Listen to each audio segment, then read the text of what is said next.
If you're Astralis, would you pay $1 million to get device back? I mean, if I was Astralis, I would, but I know that Astralis don't really like spending money, do they? Okay. Okay. So you think they should, but you don't think they will? I don't think they will want to spend this amount, and I wonder how they will deal with that. Add some fun to your space with Xtrfy, designed in Sweden with focus on quality products built on experience. You're looking at Project 4, their 4th generation of products with super cool colorways to stand out, with matching sets to satisfy with a solid B4 bungee, lightweight ergonomic M4 mouse, the K4 keyboard is fantastic, all of which are performance focused, and finish it off with colorful GP4 mouse mats that are bold in design and smooth on the surface. The retro theme in particular has got the feels. Complete your setup with Xtrfy. No regrets, guaranteed.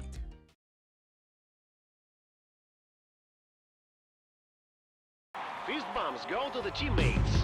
I wanna see you falling fast. Win the round. Win the game. Parimatch, your esports teammate.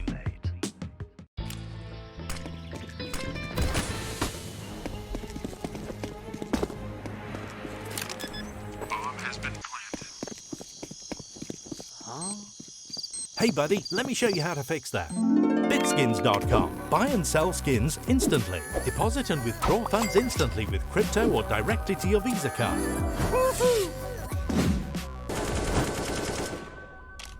Bitskins.com, the best skin marketplace.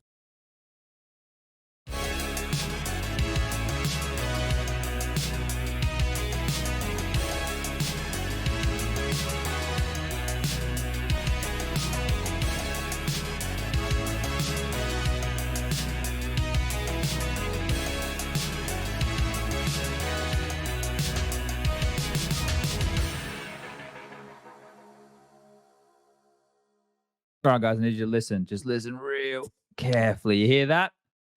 That's the sound of the end of the fucking year. We've done it. We've all survived. Everybody watching, everybody listening, everybody participating. Another year as we go around the sun to our demise in this dirt. And those of us who are here today, because we love a video game that some weirdos created, and we run around and we shoot each other, and it's high-level chess in a violent video game. And that's what we love. And that's why we're all here. So cheers to bloody that. Cheers to Gabe. And cheers to you, because that's what this weird world is for us. Just a video game, and we love it. Now, I'm going to have a sip of this. Just give me a second. Take a sip. All right. I feel left out. Oh, you normally would have a drink, Striker. What's going I do, on there? but I just whatever. Okay, it's all right. We can get it later. It's all good. Now, ladies and gentlemen, boys and girls, welcome to another installment of HLTV Confirmed, the last of 2021. Season 5, episode 68. Maybe next year we'll start a new season. Who knows? Quick shout out to the sponsors: Bitskins. Buy and sell CSGO skins and items. Bitskins.com. Parimatch.com. Gamble responsibly. Xtrfy for all your peripheral needs. It's at Xtrfy.com. A quick note on tonight's show: I'll be giving away some goodies from Xtrfy. We got the new M4 wireless mouse. I've got one of them hanging around somewhere. I should have brought it as a bit of a prop here. But that's up for grabs for one of you lucky people at home to win. Terms and conditions apply. I think we have to look at who we can ship that to. For our audio-only listeners, that's anchor.fm/HLTV. You can find Google Podcasts, Apple Podcasts, Spotify, and many, many more over at anchor.fm/HLTV. So you can check that out. And on tonight's show, we cover the roster gossip, more of that, Blast World Finals, and the year of 2021 in retrospect. Now, we're all here. Now, Lucas, I got a question for you. We start at 8 p.m. It's a bit of an awkward time for us. Do you have dinner before or after the show? I actually have dinner during the show. I sneak out and then I, put it in the oven or something, and then I just come back. I have a wireless headset, so yeah. Producer benefits of being the producer. Yeah. That I actually don't get to be on camera. I can just the walk broadcast away. Could be on fire, and your kitchen could also be on fire. Yeah. We could have two fires, simultaneous fires. That'd be all right. Definitely. It hasn't happened, but I do have fire extinguishers in my apartment. I'm smart. Now, Striker, that's a pretty interesting answer about dinner and the show. Do you have one less interesting for us? About like how I'm dealing with dinner? Yeah. What are you having? I have no idea. I'm just gonna order something after the show's over, probably. The problem is like nothing's open that is not like pizza or KFC or something like that, which is terrible after late night. It's just just always sucks around the show, man. Like I can't like have a big dinner just before because it just sucks. It's just gonna make me fucking a slob on the show. So it's bit groggy. Yeah. And well, you're having a drink, Prof, and you normally look after yourself. What do you have? Eggnog and some fucking, I don't know, roast turkey or something. Christmas dinner early? definitely ate before. It was just like a Caesar salad thing. I think that I ordered. It wasn't that good. It was like 90% sauce, 10% everything else, which is kind of like pointless. Like if you order a salad, you want something healthy, right? You don't want fucking mayonnaise over everything, like imbued in every small portion of salad that there is. So it was kind of pointless. I gave it like a 5 out of 10, just based on the amount of sauce inside. Well, I hope everybody at home had a wonderful dinner. We're going to kick the show off. We've got lots to talk about tonight. Final show of the year. Run the bumper, Lucas. Let's get into the recent news.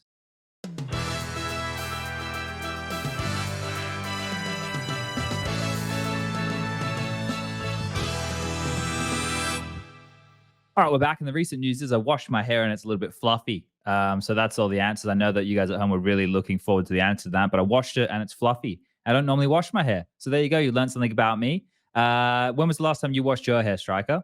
Today. Okay. Well, that's a common thing. As a plumber from Australia, I never wash my hair. I'm a filthy motherfucker. Don't come too close. All right. Let's get into talking about all the fun stuff here, boys. Now, the big one off the top of the press here is obviously the device situation. But I don't think we start with the device situation. Oh no, because it's the biggest news. So I kind of want to just run through the other nonsense first. We'll get that out of the fucking way, and then we can talk about the big stuff. So wrap it up. The ropz situation. He's been flip-flopping between G2 and FaZe, right? That's been the rumors, and now Striker apparently he set his sights towards FaZe. What's the news behind this? What's the rumblings? The latest. I mean, it just seems like he's much further in the process with FaZe and pretty much close to actually inking a deal. I think he's the reports that he was in talks about like an individual contract, and there's already talks between FaZe and mousesports about getting him out early because his contract ends somewhere during the first months of 2022, so like a few months away still. So there would have to be some sort of a buyout at least if they wanted to get him before that. So there's talks around all that, and it seems like serious enough that like as long as nothing falls through in terms of that should be just mean that that ropz is going to FaZe. Okay, and out of all the two options we're discussing on last week's show, Prof, I guess it's probably been almost every week. We've been talking about this ropz situation to FaZe now for what feels like a very, very long time. About 6 to 9 months. This is the one we think is the best option considering the later landscape right now. I mean, it also depends on the changes that G2 is going to make, but overall, with how things seem to be going for G2, I would say yes. Yeah, from the perspective of ropz as an individual flourishing in a team, and then also the team functioning right all together. And I didn't think there was anything outside the box that we could see him go into that would make sense either, right? This one here kind of makes sense. We thought it was happening, or we've been thinking it's been happening for a while. The G2 one maybe doesn't make as much sense in terms of the roles and everything like that. They have to change the life if they were to bring him in there. And then just looking at some other names, it's like, okay, OG, yeah. Well, there were like Vitality and Liquid rumors that there were some offers at least that ropz turned down. So like obviously Liquid would have been nice. Imagine him there in place of say Shox, for example. Yeah. Yeah, I mean Vitality as well would be interesting. But is it better than FaZe? I don't know. Is Vitality better than FaZe? I guess if it was going instead of the Dupree and Magis combo, and they went ropz and somebody else to Vitality. No, I think it was supposed to be. It was meant to be like Misuta, right? Oh, yeah, Misuta. I think it was supposed to be at least the idea of that. The beast. That would be insane. That would be fucking. That would be scary. That would be a scary team. Yeah. Okay. I'll be like, ban this. What is this monster? Yeah, just nerf it.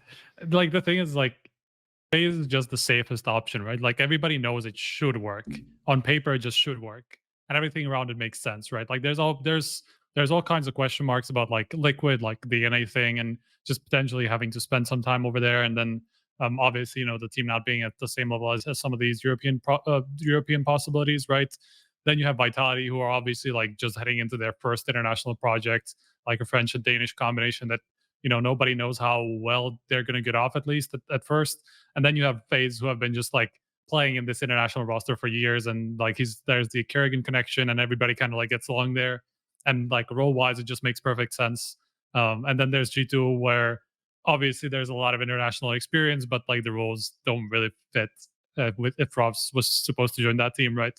So like FaZe is just always seemed like the no-brainer.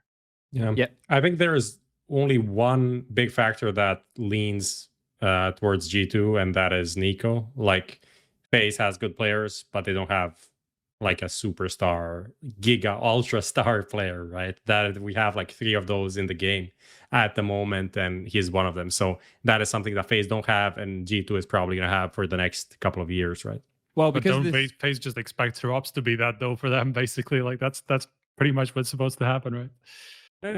I don't know. Like I think he's a superstar player, but not like that level. Not like in a NiKo role at all either, right? Like obviously we've seen him be a little bit more aggressive and stuff, but like if we get into the details of it, like superstar level players, they've got to be doing it all. Like I think ropz is there to be an influential lurker and a good bomb site anchor. I don't think like he's there to be a star component of the team that makes sense. People in the chat are already taking this out of context, but like as I said, like you have Simple, you have ZywOo, they're in their own category, and then you have like I would say NiKo as a player between that and then all of the other, and maybe Device when he was in Astralis, and then under that a lot of insane players, which Twist would be one of them, and ropz would be one of them, and Electronic would be one of them, but not on the level right of a NiKo, especially in like 2021 form. Yeah. I think there's some big ticket questions that we need to pivot off of this. Like it's all good and well. We always talk about this. Yeah, it makes sense. But does this make FaZe a title contender? Like now, does this not immediately, obviously, but let's just assume that we've given them a decent amount of time to get ropz marinated in all the juices. Are now all the pieces there? Like I think we've been able to go. What else would you want in that team to start being a title contender? Like they've already been kind of underperforming considering their lineup, I would say. So like if you get, do you argue like there could be a change for Rain as well? Like before their fight is the whole new conversation about FaZe in 2022 going to be, oh yeah, they've got ropz, Twist, and Brokey now, but they really need to get a better entry fragger than Rain. Like is that what the conversation is going to be now? Because he has his games and then he doesn't. Like, is there enough for this team now to be like elite level? Like considering Navi's the top dog, and when we say title contender, like that's what we're talking about, right? Are they a team who's going to be able to take it to NAVI, or do we still need to see more changes? Like that's going to be what the question is now. I mean, I think Rain, the criticism towards Rain, I think is unwarranted. Like, obviously, he's been around for a long time, and like people maybe get a little bit tired of like seeing him play at this point because he's kind of been in the same position for years now, right? But I think like the recent resurgence, maybe not at IEM Winter, I think it was pretty bad there, but like in terms of like let's say the last 6 months, I think Rain has actually really good in the arena. Yeah. Rain has actually been a standout player for FaZe, I feel like. So I think he's definitely earned at least to keep a spot there and be still in that, you know, in a team that can actually contend for titles. I don't think he's an entry fragger that's suddenly useless and, you know, just can't win an open duel for his life. I think he's very useful in that role still, and he doesn't even play that necessarily. Let's just compare. Do you think Rain is better than Jax? Yeah. Yes. 100%. Okay, I would agree with that. I think that's kind of a barometer of where we are in terms of Rain. He's not like insanely amazing, and of course there could be a situation 6 months from now where we say, okay, it's not working. They need, you know, a young, hungry entry fragger, but this should bring them at least very close and closer than they were like in this year. This year is pretty shit overall. I'm not putting this on Rain by any means. I'm going to put this on like FaZe as a whole right now. If like we've all seen a game where Rain just has a completely off game and doesn't get any entries, he just has all the entry deaths, right? The same thing with Karrigan, but they interchangeably, they can both have games where they pop off on the T side, just getting a lot of room, getting a lot of entries, and like, right, that's Karrigan has one of his classic games. Rain had a bunch of, or had one, I remember, massive one in the arena, right? With those type of games right there, or the way that they approach their openings to rounds, that's not going to change with ropz and the team though, right? Like he's not going to be facilitating more openings in theory. Like he's meant to be on the extremities, right? Or we know he can. Yeah, or he could. Yeah, maybe. Yeah, that is something that I actually was thinking about today. Because overall, when you think of the team, it's not like, oh, all of these clutches that Olofmeister is in, he's not winning them, right? You don't think like that's the issue for FaZe. You really think more about the earlier parts of the rounds, and that there could be something to it. And the combination of, you know, Karrigan and Rain being the oldest and the worst fraggers on the team, and also the most aggressive, and Brokey being like a super passive opper, there is maybe something there that Kerrigan needs to tinker with a bit for it to be, to get the winning combination. But in some points, if you look back to maybe the mouse without Woxic era when Kerrigan there with ropz, like ropz was being fairly aggressive. Wasn't that a necessity though? Yeah, but like maybe that can also be just reproduced now again. Sure, that would be good. Then I mean, he kept up a really insane level when he had that little bit of a change in playstyle, like around that early mouse time, when it seemed like he just needed to step up. So like it just could be that that he feels the same way in FaZe. If he sees that there's not enough aggression in that team, or maybe they need more of an aggressive lurker like they had with Nico, like years ago, right? So so I think I wouldn't necessarily judge ropz based on how he's played in mouse, like in this latest version. Okay. Yeah, no, I think it's less for me. I think this is why I'm asking, like, because what we're talking about here is the team going to be better? Is the team going to be significantly better that they could challenge for titles, right? That's why teams made these type of roster changes, right? And I think that FaZe for the longest time now have been able to make excuses. Oh, they've got Neo. Oh, they've got a Dren. Oh, they've picked up Kirby. That's a weird choice. Oh, they've got you think about that. It's been quite a weird story to get to this point. It's also, if you look at like every time that they fuck up the tournament, they don't go as far as they perhaps expected. They fuck up like one series that just like eliminates them when they should have been maybe in the playoffs. Like I don't remember which event I'm talking about now, but there was like an event fucking the major. And then obviously every time that happens, like you see Kerrigan saying something like I'm not gonna let this loss define me, and like not winning a major define me, and I'm obviously gonna keep going. But like there's only so long you can tell that to yourself until you start failing too much. That's the thing. So I feel like we're getting to a point where FaZe really needs to start delivering, especially if they get ropz. Like that is a lineup that like should be on paper winning some titles at least. Like maybe not being a super consistent, but at least like the old FaZe that they just like won one tournament in 5 or something and always contended for like a deep run and stuff like that. That needs to be the FaZe that needs to become the FaZe with ropz. Yeah, I think I might save this one here, but someone just pinned this, right? When we get to the conversation, we're a bit more open about all the teams and what we look at for the I think a conversation with this is, can FaZe be one of the many names we require to take us to a super competitive era of Counter-Strike as opposed to a dominant era of Counter-Strike? Or it could still be a Navi dominant era, but everyone's just hyper competitive, right? And pieces make sense. And right. The other flip side of this, obviously, is around mouse sports. Now, I think here that if we were to look at that, losing ropz is massive loss for them. But I think if we look at Frozen, like he's actually been contributing more and more and more in recent times. So it's always good that they get to keep him as a base. But they're going to have to replace ropz. And I'm pretty sure as well that, like a lot of people probably think they need to replace Acor as well. Right. So I think if we were to talk about this from mouse sports perspective, well, they have Torzi right now that the VAC ban's expired. I believe that was November people were talking about, right, for him. And he seems to be showing really good stuff within the Mouse NXT roster over there in the Academy events. And then, the fifth, there's actually probably a lot of options, right? Depends on how true like some of these rosters are that we can get into, like Aleksib to G2. If that's real and OG fall apart, then maybe like a Volder in place of like a ropz, right? Or a JKS is another name, as much as people obviously think I'm selling my boy. But there are names out there that make sense for that position for ropz, right? And if they're going to be given as much room as what ropz was given on the team, then they get to put themselves in whatever kind of role they want, right? Like that. The thing is, you still have like Dexter, who now has been in-game leading over there for the better part of a year. Yep. I don't know if it's gotten better or worse. I think that, having an inconsistent AWP hurts, and how long have they known that ropz is leaving? Having that hang over the team for a while probably sucks in terms of the environment that you've been in over there. Has Bemis grown? I think some of the games for him in the major were pretty good. So those are the questions if you're mouse sports. Anyone have any remedies over there, or are we going to see mouse sports drop down to being a pretty insignificant name? I think mouse sports always bounce back. Like they lost a lot of really good players over the last 3 years, and they always remained competitive, especially now with their academy team, which is like a top 20 team in the world or 25, somewhere along those lines. They have a bunch of options, and there are a lot of players on the market that they can find to fill these gaps, especially if they don't want to replace an IGL. Like that is something that can be difficult to replace. But even now, like if Aleksib is coming to G2, maybe Nexa is going to be free. Like there are a lot of all the FPX players are well available, right? There's shitloads of players. There's a lot of players that they can, and the most important thing is like Mouse isn't a team that's going to be paying like 200K to get a coach or some bullshit like that. but they have the academy players, so you can't really force them, you know, oh, you need this player. If someone wants to, like, in a bargaining, really put the foot down, it doesn't make sense. They have a couple of good players in the academy team that can fill the gap for like 3, 4, 5, 6 months. But yeah, the atmosphere in the team must have been pretty shit for the last like 3 months or so. Bimas, not amazing, but yeah, as you said, the major looked nice. What if Bimas with Madden happened? That would be an interesting duo, right? Well, no. I mean, replacing him or replace him. Like that would also be amazing. The thing is, I don't know.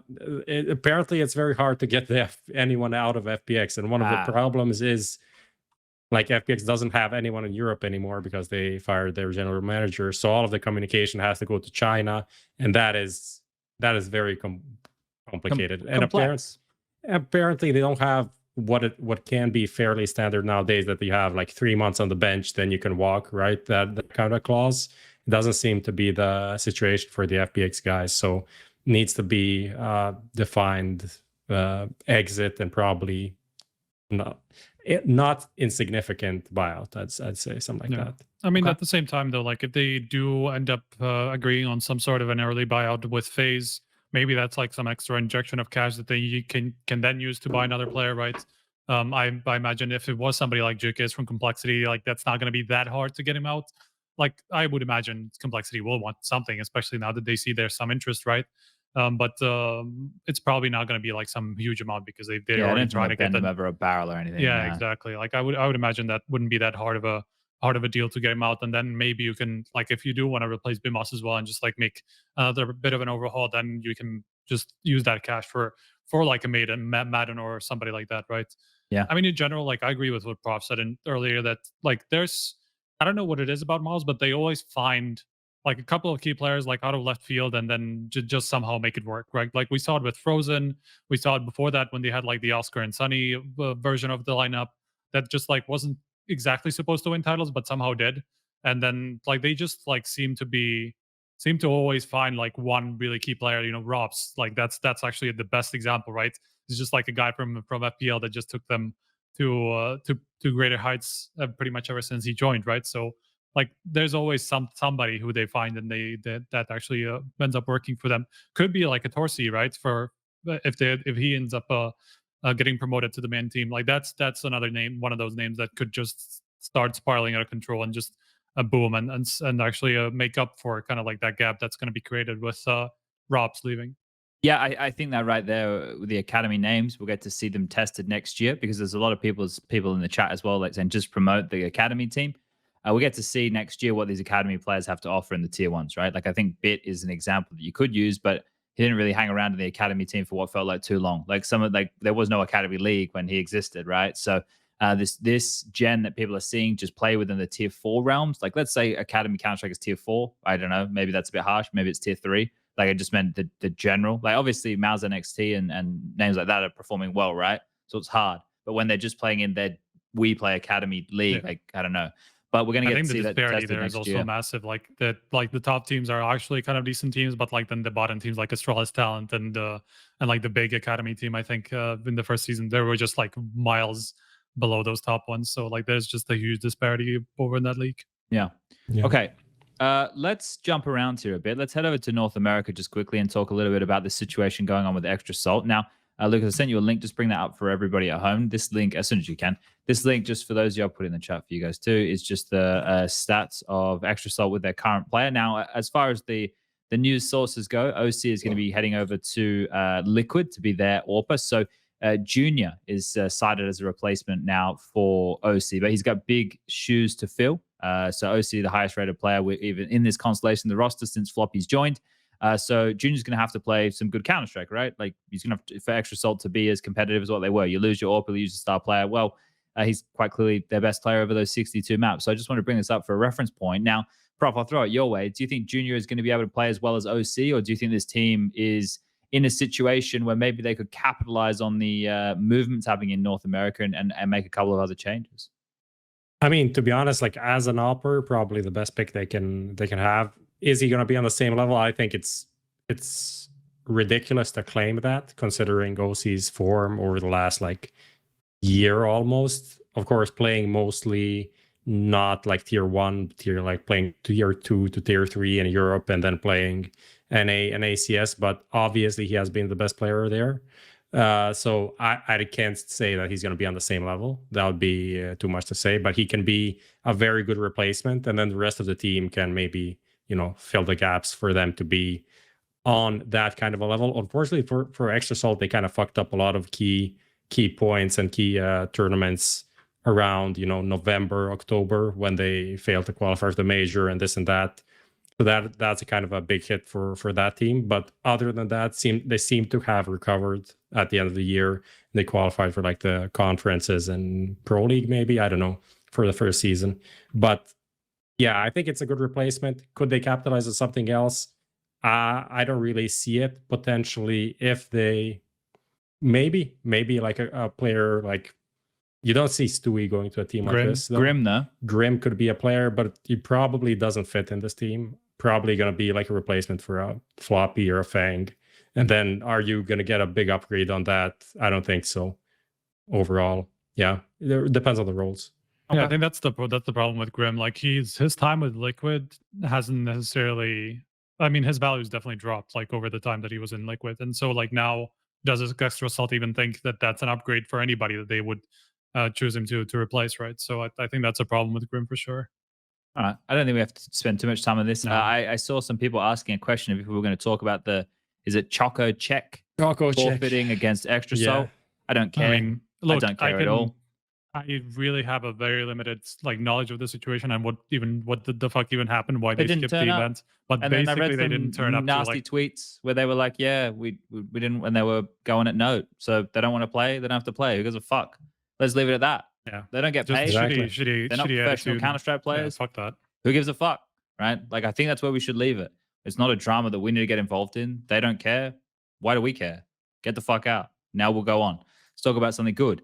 Renegades parting ways with Malta. Now that came out the wrong way. I said something good. Now that I kind of feel mean. I wasn't trying to be mean. I just meant let's get to something a little bit more interesting. So over here we can take a little bit of a look at the Renegades roster. I think that Malta was with them when they went from Greyhound. When they went from Greyhound to Renegades. He's the longest standing member on the team. Been there for a long time, right? I think it was like early 2018 or something like that. So he's the one who's been replaced. Now the team will consist of Alistair, Inns, Hats. Who am I forgetting here? Alistair, Inns, Hats, Sicko, and I'm pretty sure they'll get Liaz. The four of them, besides Sicko that I mentioned, played together on Order back when they had Imagine, who was a guy I used to compete with in CS Source. So right, they've already played together. These four was a couple of years ago. I think Liaz would make the most sense to go to this team and hopefully get to play some roles that he enjoys, so we can play some good Counter-Strike. But I don't know. I don't know if Renegades are gonna, if that is gonna be enough of a change to now make them any more exciting. I think the highlight for them, right, was beating OG at the major. So not the major. Wasn't it the major? Katowice playing. Cologne playing. Cologne playing. Yeah. One of the two. They all blow together. But I don't know. Like I think the only other two players who would be good to add back to a team like this would be like Dexter and JKS, right? But Liaz would be the next best thing. I don't think Az is going home. I think Gratisfaction said he was going to play Valorante. So I don't know. This change for me, I don't think in Australia it's probably a big deal, right?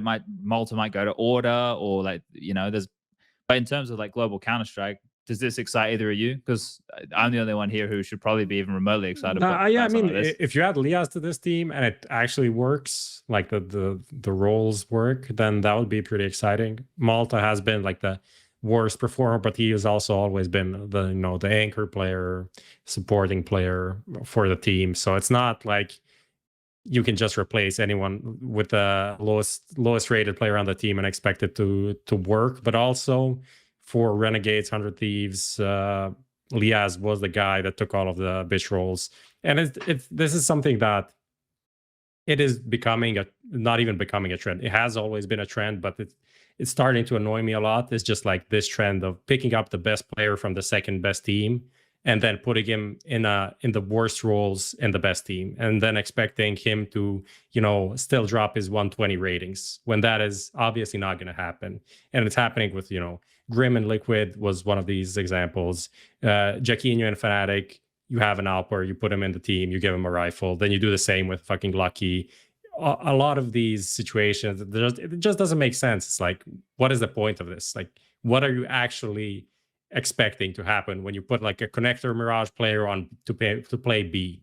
Like, he's not going to have great stats, and you're also going to ruin his confidence along the way. So I'd say Leo's play doesn't have any confidence left after the extreme of stuff. The poor guy, man, he got all the shit rolls and everything. So I forgot that theme existed. I was like, Renegades, 100 Thieves. Ooh, that's the supposed to be extreme something mums. else. Yeah.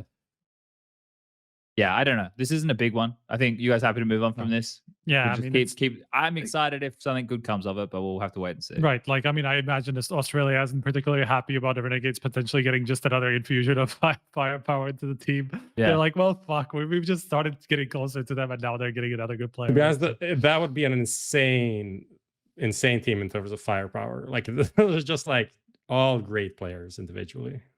I don't know. Well, we'll wait and see what comes of that. All right, we'll keep jumping around the shop here. Apeks signed nawwk. Apeks at the moment, Lucas, I'll send you the link.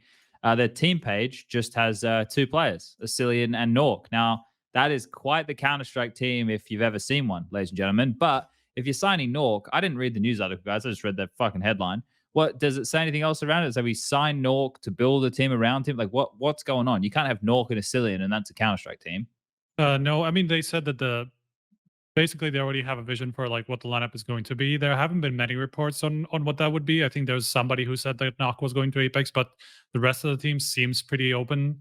But in general, like they basically said that like signing an AWPer is obviously important and a pretty big key to a team, right? Like, you have an in-game leader and you have an AWPer, and now you can just kind of like fill the gaps, right? Because like those are the 2 biggest pieces of a team almost always. So it's a start, and they clearly have a plan for something. I think there's still a lot of negotiations over who they're going to get. That was also something that they mentioned, that they're not sure if they're going to be able to make everything happen. I really don't even know what it's actually finally going to be. I heard a lot of like rumors about who they were looking for, but I have no idea if any of them actually worked or like are interested. Yeah, Jacob. They're Norwegian, right? Yeah. I mean, to be honest, he was supposed to join. This is something that he was supposed to join this team when Extremum was formed, and then he like left, or was it 100 Thieves? There was this whole saga when he wasn't he actually in this team? He was like signed for like and then 2 he went weeks. to Extreme Mums, right? I think that was what happened, right? I think that was the time. It was Apeks though, right? Like, I'm not crazy. Yes, it was Apeks. They were in Norwegian Warg, and there was this talk about them creating like a Norwegian super team, and maybe Rain is going to be free at some point. I think that was kind of the vibe. And Jacob was supposed to be, you know, the cornerstone, the first part in this project, and then he joined, and then he left in like 2 weeks. Oh yeah. Actually, one thing that I did ask them about, because I did put together that article around them signing nawwk, and I talked to the COO, I think it is, and the CEO actually too as well. The coach as well of this team, or is that just an IP thing? Hello, is he the coach of this team as well, or is that just an IP That's thing? just an IP thing, man. Okay, all right. And I asked about like if they're looking to stay in Scandinavia, or they're looking ahead, and they said something very vague in terms of, we're not limiting ourselves to one specific region or something like that. So clearly they're looking outside of Scandinavia as well. Okay, well, maybe they get Azure as well. Oh no, whether I think there was also some talk about like some new ownership, money, blah blah. There was something about it. So we like money. The vibe is that they're not going to be irrelevant as they were until this point. I think that's the vibe that I'm getting, or at least they're trying to be less irrelevant or more relevant. Right? Well, let's do this. If they have another roster addition that is of note, of a nawwk level, then maybe we can revisit old Apeks, because I think that's that's all right. Hey nawwk, bye nawwk. We'll maybe see what happens with the future with Apeks, just to keep it on our radars. Let's jump into the G2 news, because obviously this one is quite exciting. We don't know what the roster is. I don't even know if the team over there knows what the roster is. Everybody seems to have a pretty good idea. Monacy is joining now, right? But then there's was more changes. ropz in the discussion. We've already covered that. Aleksib to potentially in-game lead the team is now another hot topic. But XTaz to go and coach, that one right there, Striker. I like that one. What do you think? Yeah, I like it more than Emmy, and I like it more than the potential Kassad connection that I saw there. That could be a possibility for them, because I feel like if it was going to be like a YNK or like an Emmy or like a Kassad, like a lot of these like old friends of Nico's and like old teammates and stuff like that. I feel like it would just reinforce this idea this is like a Nico's team now, and they wouldn't have as much of a say as a coach maybe potentially should have with a team like this, especially considering what kind of issues they've had in the past and just like having problems with identity and being able to put together a roster that actually makes sense. So I kind of like that it would come from somebody somewhere else than that region, or just like former teammates of Nico, or just like friends of Nico. Not necessarily because I do think that like Nico is the team ruiner and stuff like that. I just think the balance is going to be much better if it's just somebody from outside of everybody. You know, if it's not going to be, there's not going to be connections to either side. Like obviously Jax is French, and the report is that Jax is staying, right? If Aleksib was to join this team, it would be instead of Nexa, which we can talk about this in a second, but I also am not sure about if that actually makes sense. But in general, I like the coaching for sure. Like I know that there's been some questions around his English. I don't know if anybody saw the XTAS tweet that I do speak English. Yes. Here's my report. I know that his English hasn't been great, but I do know that they've been working on it for a really long time now. Like he's actually had lessons for a while, and he's improved.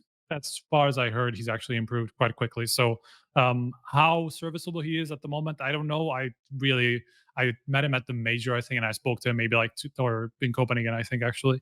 And I spoke to him like 2 sentences, and you know, you can't really tell much about his English from that small conversation. So it's kind of hard for me to tell. Well, but in general, from what I heard, it's fine.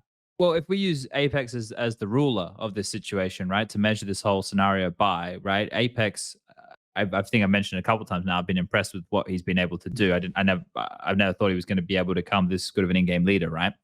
But he didn't do it alone, right? He did it with coaching staff, which is the hub of the brain trust here. Now, I'm not saying XTAS held his hand and did it all, but he obviously contributed, right? So to a team like this, where if he can have a strong say, right, and actually come in and because I like the way from some of those clips, right, Prof? I know you've linked stuff that we've watched before, where this is the tweet. Just bring up for everybody. I'll be back next year. Oh wait, that's not the tweet. Do the wrong recent fucking. one. I linked the wrong tweet. One. I'm sorry, Lucas.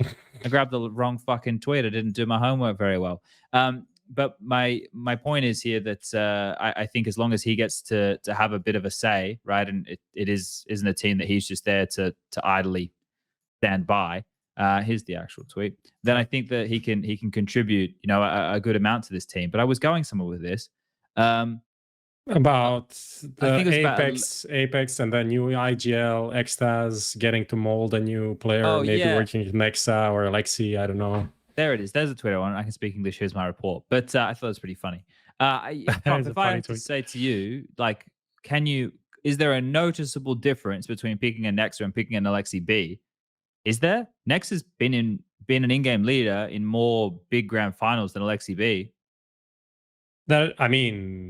There's obviously a big difference in how they are as IGLs. We definitely have seen the clips, and we see how Aleksib likes to micromanage. And I hate taking like one example, then like define a player by this. That's all we have, right? But it really seems to be like his style. And I think if he were to lead G2, that is something that definitely needs to tone down. The question is, can Aleksib do that? And then if you have the example of Apeks, who wasn't an IGL, but he was like a co-caller, you know, something like that, becoming a very competent IGL under XTAS, I believe Aleksib could make that kind of adaptation, if something like that. On Nexa's side, I don't know. I think there's a lot. He's been there for a long time, and he's been one of these players that doesn't really seem to want to be an IGL, but he has just been an IGL out of necessity. That has gone on for so long, and there were like burnout issues, and then potentially he wasn't calling at all times in G2, and then all of these things coming in and out. I could see why you would want to, you know, put in someone new in that role. And that combined with the new coach coming in, maybe you want just like a fully fresh start in terms of in terms of the calling and not having, you know, Nexa and Nico and Hunter be like, oh, we used to do this way. And you have your star player, you have your IGL, and they're, you know, they have their idea, and you're, as a coach, need to like break down that bond between them two to install your own way of playing, way of thinking.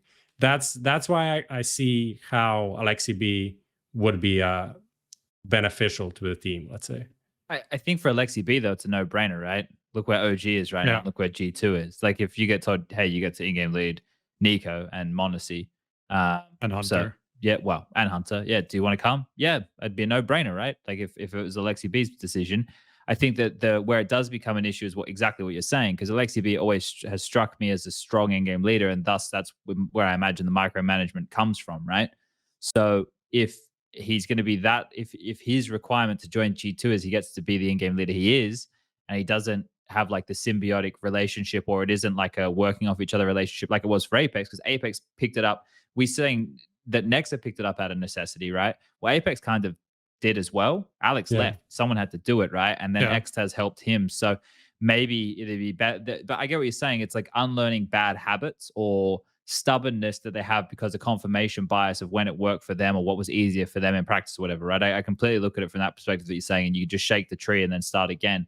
Don't know if that's even a saying, but it could be. But I get where you're going on with there. I don't know. I like the Xtaz change. I'm not sold on the Aleksib change.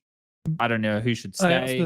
Yeah, right. I don't know. That's the thing, like, I wanted to talk about, because when I was looking at the report, I was almost sure that it was going to be instead of Jax, just because of Aleksib's tendencies, right? Like, he likes to go first, and he likes to just like open things up and stuff like that. And like, obviously Jax is that guy. Like, Jax is the guy who's usually at the front and just like pushes alone sometimes, just as for info.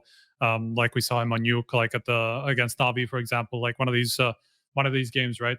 Like, you just know what kind of a player he is, right? And I would have thought that Nexa would be better at filling gaps for this team than Jax is at the moment. Like, because Aleksib could just take over somewhat of a Jax role, and then Nexa could just be the guy who just you throw around depending on where there's a free spot, right? Like, at the moment, it was kind of him already. So I don't see why he wouldn't keep doing that. I wonder how much it has to do with them not wanting to have the same core or wanting to have I don't know. Yeah, I just don't know where this is coming from, honestly. Who's making the decisions right now, though, right? That's gonna be a worrying thing, don't you?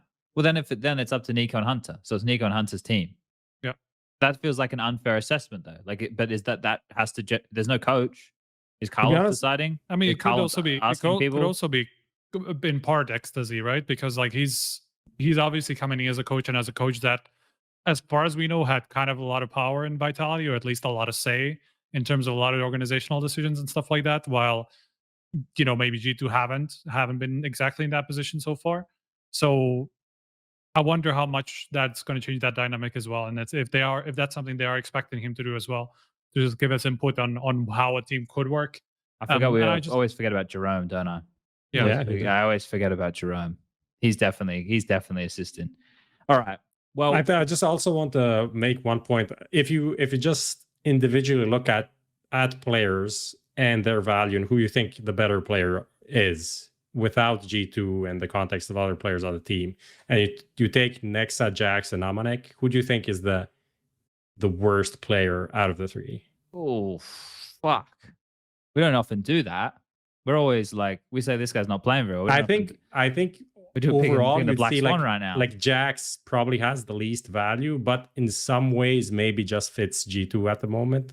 Maybe not, depending on like what Striker says. But you can nawwk in the role they have him playing. That's the problem, I think. Like I don't think he's the worst player. I just think it's hard to grade. It's impossible to judge like this because he hasn't been playing the role that he would be playing if he stayed in this team. So like that's the problem. Like he's obviously, I think it's pretty clear that Nexa and nawwk are much more versatile than Jax is. Like Jax's role is obvious. Like he will just slot in as the first guy, as the guy who's going to help, like just run in front of the Hunter and just help him make space, right? Like that's basically Jax, right? But then you have Nexa who can just kind of do anything, like wherever you put him, he's kind of going to do well. Then you have nawwk who's just kind of like also willing to take a lot of the bitch roles, right? So that it just depends on what you want out of your last player. And I feel like you kind of need a bitch player for if Aleksib is coming into this team. I don't know. This is Am a I hard wrong in question. that? I feel like No, I like don't know. It's hard though because like, what model are we using? We're using the NAVI model, right? Like we use the NAVI model, right? I don't know if But you can use a NAVI What model is even to the anybody. NAVI What is model? What the does that NAVI model? mean? 3 guys who just fucking gangbang every game. Just have 3 guys who go, we're gonna fuck you up every game, and then 2 guys, one of them who runs in with an MP9 and maybe he gets a kill, maybe he doesn't, and the other guy who wins a 1v2 every now and again. That's the NAVI model. 3 Okay. guys who just pillage the village, and two blokes just sitting back. It's all right, guys. We know what we got to do. That's the NAVI model, and it works. And a coach who goes, hold up a second. This round, I think we should actually go and headshot them at this bomb site, and then they go to that bomb site and then they headshot them. Right? Like that's the NAVI model right now. I don't know. I don't know if the NAVI model is something you can necessarily follow to a T. It seems pretty impossible to replicate. So yeah, you're right. But I just don't know. I just feel like the balance would be weird if both Aleksib and Jax were on this team. I feel like there's too much. Feels like there's too much aggression, too little support in that sense. Yeah. All right. Well, we could beat around the bush around this one for a while. I don't think we're going to get to a decision on is Nexa better, is Aleksib better. We'll see what the players think right soon. Prof, I imagine. We'll see. Who knows who will make that decision? We'll probably never know, and everyone's going to be like washing their hands. Like, well, Carlos will probably tell us. Pontius, whatever. I don't know. Well, I want to biblical references. Lucas, play this for everybody at home. Where are you at? Play this for everybody at home. I thought this was funny. Yeah, I thought this was funny. We just have to get. Oh yeah, we don't. This is on Twitter. Like this. Yeah, this was funny. I like it a lot. I thought this was a pretty good clip. Are we playing it, Lucas? All right. Tell us when, and I can stop talking. Modesty was in chat. I don't know if he's hanging out. Maybe he wants to join and give some comments. Yeah, you can make some comments about Device because that's where we're going in a second, right? Yeah, we should. that was actually what I wanted to say. Yeah, if he's still here, we need his insight. Can we play it, Lucas, or not? It's all good. All right, play it whenever you can. Hey, Carlos. Hey, how's it going? Sign Monesi, sign Aleksib, sign ropz, sign this, sign that, sign Viper, sign Hansama, sign! Yeah, I assume you guys can hear that. It's actually quite funny. He's obviously Carlos is very funny. All right, let's get into the meat and potatoes of this whole little roster segment that we're having right here. This is about Device. Now I saved this one to last because this is where Counter-Strike meets soap opera in terms of just how crazy stuff really begins to get. Right now, we had a show when Device made the move to Astralis because it just was such an absolute shocker. It caught us off guard. We had a bloody lunchtime show because it happened and we couldn't believe the ramifications that were in the Counter-Strike world, right? And then from that, obviously, became the very poorly put out video by NIP where Device is saying that NIP are 5 steps ahead. That's where things initially started to go wrong, right? And then from there, it's kind of all just been a bit of a circus, really. So I think we're getting to a point right now where the rumors are that Device is potentially looking to return to Astralis. Now, there's so many questions here. I have so many questions. Like, could he even get out of the contract? Right? Like, I think that is the question. Let him go? Does like this is wild. This is absolutely wild. This whole situation. Now, I'm sure the position of the team right now, Striker, doesn't help. And like we say that they're ranked 5th in the world, but like every 6 months, like so far, Device is doing Bring Your Son to Work Day. And it's like he's having to look after someone else's kid, right? And it's like, what is it's going not even on? his son. It's just like random yeah, kid. the boss's kid's just been left with him. He's like, here you go, play with fucking Simon over here, teach him a thing or two, and I'll be back in the afternoon to pick him up. I'm just going to the pub. It's like that's what his life's been since he's joined this team. Like, and some of the issues, obviously, like over there with the staff deciding who the players are. Some things obviously have not been up to them. There's a lot of questions about this. So I wanted to kind of sink our teeth into this. So Striker, for you, what is your indication, right? So bang in the middle, right? You're thinking, I don't know either way, or do you think this is likely to happen? Do you think this is unlikely to happen? Where are you at with this whole scenario? I don't doubt that they want to make it happen. I doubt that they will be able to make it happen because, like, come on, like if you're at IP, you buy him for what is reported around 700,000. Like that was like in one of the financial reports where there was like other income that kind of like said 700,000, and it is just generally People have generally pointed to that and thinking that that is the device buyout. And there have been some like 1 million remarks from other people and stuff like that. So it's just somewhere in that range. Like it's not a small amount that they bought him for, and they got him on a 3-year contract. And you think he's gonna go back for less than 1 million? Like, there's no way. There's no way Astralis are gonna get away with buying him back for the same amount that they let him go for. Like, there's no way. It just has to be more. Let's stop there, right? Because what you're saying like is important. Let me ask you this question then. If you're Astralis, would you pay $1 million to get device back? I mean, if I was Astralis, I would, but I know that Astralis don't really like spending money, do they? Okay. So you think they should, but you don't think they will? I don't think they will want to spend this amount, and I wonder how they will deal with that situation. Maybe they can ask him to send some some anti-strats or documents or something like that. I think that could work pretty well.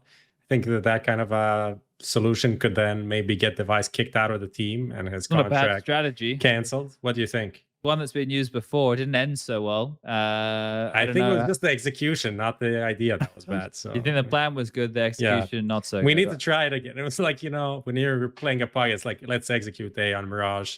You go in and you die instantly, everyone. It's like, let's execute A again. And let's just see how it goes. We need to have more confidence this time. You know what I love about Astralis and NIP though? Is that like a lot of their front-facing stuff just ends up being lies. And I love it. Like, and the thing is, a lot of it's probably not at their own fault. Like, they come out genuinely like a person of authority in the team of either of these teams comes out at a certain point and says something as they believe it. But like, we as the pundits always have some inkling, or we've always heard some like back rumor or some shit, or we just consider human nature and not fucking contracts for a second. And we go, this just doesn't seem right. And then, we question it. And then they come out and they say, don't talk about this. We'll tell you what to fucking talk about. We're going to set the news agenda. And we're like, all right, well, I guess this guy here, he's and then it turns out they're wrong. That even makes us want to talk about it more because they don't give us anything. That is the problem with this PR fucking bullshit, because like it only forces us to even go wilder with speculation, because we don't know, like, what the fuck are we supposed to say? Like, if you don't give us anything real, like, how are we supposed to believe anything you say? Like, that's impossible. The latest one being Device being sick. Is that the No. My one is Casper, and this was at Blast. We're not going to make any roster changes in the near future.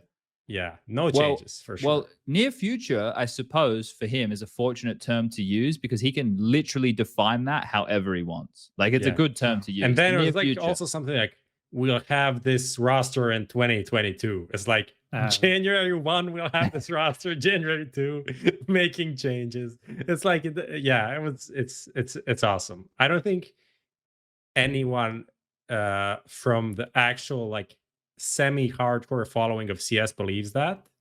But then again, they're not saying that for us, right? They're saying that for their stockholders or Astralis fans that are like 60 or 60 years old in the Royal Arena, and those guys are like, oh, this is the team, I'm gonna buy a Lucky jersey now. It's like, Lucky is gone in 1 month, please. It's like, why are we doing this? So this kid just popping off on the rifle and shit against all odds, meant to be as the AWPA.